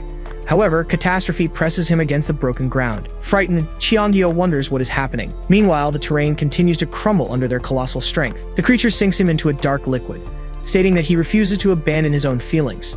Amidst the situation, Catastrophe comments that she hasn't found someone this amusing in centuries, then manifests a new energy from her chest. Soon after, she steps on the warrior's submerged body and wields a dark sword. With a cold tone, she declares that the fight was fun, but unfortunately, it has come to an end. Submerged, he just stares at her through the murky waters. Suddenly, his eyes glow intensely and a powerful energy begins to emanate from his body. Suddenly, a blade of energy strikes Catastrophe's face. Immediately after, the same force erupts from the ground and hits the creature's body. The entity's altered eye just watches the liquid churn around her. In that instant, Jaiwan emerges from the water and asks if she really thinks it's all over. He rises, wielding a new sword, and firmly states that it's just beginning. However, the creature's body regenerates completely, and she declares that she hasn't taken any damage yet. In response, her body transforms into a furious mass of advancing tentacles. The warrior is captured amidst the tentacles and immediately reacts to the attack. The extensions squeeze him tightly until they begin to crack. He laments the situation as an intense energy starts pulsing from his body. Amidst the chaos, he wonders what he is seeing in that form. Enraged, Catastrophe rushes to attack. The warrior manages to block the attack from the tentacle lunging toward him. Soon after, the entity fires a beam of energy. The impact throws Jaiwan into a whirlwind of rocks and debris. Even wounded, he reacts to the blow, trying to recover. The creature then shatters the surrounding rocks to pursue him. He leaps away, distancing himself from the immense monstrous form. He then readies his sword, gathering power for a new attack. His blade collides with Catastrophe's strike in a bright explosion of energy. During the clash, the entity claims to have seen countless beings create their own worlds in search of answers to their curiosity. She faces him and questions what truth he seeks to find in a world like this. The warrior blocks another powerful attack, but the impact throws him to the ground again. Suddenly, Catastrophe understands his intention. With a grave voice, she declares that he wants to ask about the very existence of this world. The entity questions him about what this place means to him. if it would be eradication. Still in combat, the creature insists, asking if what he seeks is annihilation or extermination. Finally, she seems to understand the true essence of his purpose. Then, Catastrophe reveals that the only word capable of defining his ideal is destruction. Thus, she claims this is the only word that truly fits this world. Immediately, the entity calls him arrogant for daring to question the value of the Tree of Illusion. She then attacks him furiously, accusing him of using his own world to challenge the tree's existence, but the warrior firmly denies it. Soon he rises from the dark liquid, surprising the creature. Catastrophe then realizes he never intended to ask a question. She just watches his determination as he stands up. The man stares at her in silence without uttering a single word. The entity asks him to wait a moment, confused by what she's seeing. In that instant, Jaewon recalls having faced something similar before. Suddenly, he understands that the thing before him is just a clone that has taken over the Castle Lord's body. He stomps firmly on the ground and decides what must be done. Then his arm begins to transform before the creature's eyes. Energy envelops it, completely regenerating the injured limb, and he lunges to attack. Catastrophe reacts with surprise at the unexpected regeneration. Soon, a powerful wave of energy splits the entity's form. A colossal explosion follows, illuminating the entire area. Smoke and debris scatter everywhere. Fragments of the creature's form fall to the ground amidst the chaos. Between grunts, Catastrophe accuses him of having lost his mind. With contempt, she calls him a fool for not yet realizing he can't defeat her. The creature grumbles, saying she's getting bored and it's time to end this. The warrior silently faces the gigantic, monstrous form before him. Soon, an energy begins to crackle around his eye. He leaps onto the creature, driven by pure determination. Then, he propels himself even higher, guided by an overwhelming force. During the jump, he observes the glowing energy particles around him. Upon landing on one of the entity's tentacles, he confirms his suspicion. He realizes that this part is directly connected to the main body and grabs it tightly. Then, he pulls the tentacle with all his accumulated energy. In a single devastating move, he slams the creature to the ground with force. Catastrophe stares at him, stunned amidst the consuming energy. The entity murmurs suspiciously, wondering if this is a Fisher technique. Soon after, the monstrous body dissolves into countless fragments of energy. As she dissolves, she declares that she will wait for the one who chose destruction at the entrance to the abyss. The creature's fragments dissolve completely into the dark liquid covering the ground. Exhausted after the long battle, Jaewon remains silent. Finally, he sits down and breathes a sigh of relief beside the inert form of the Castle Lord.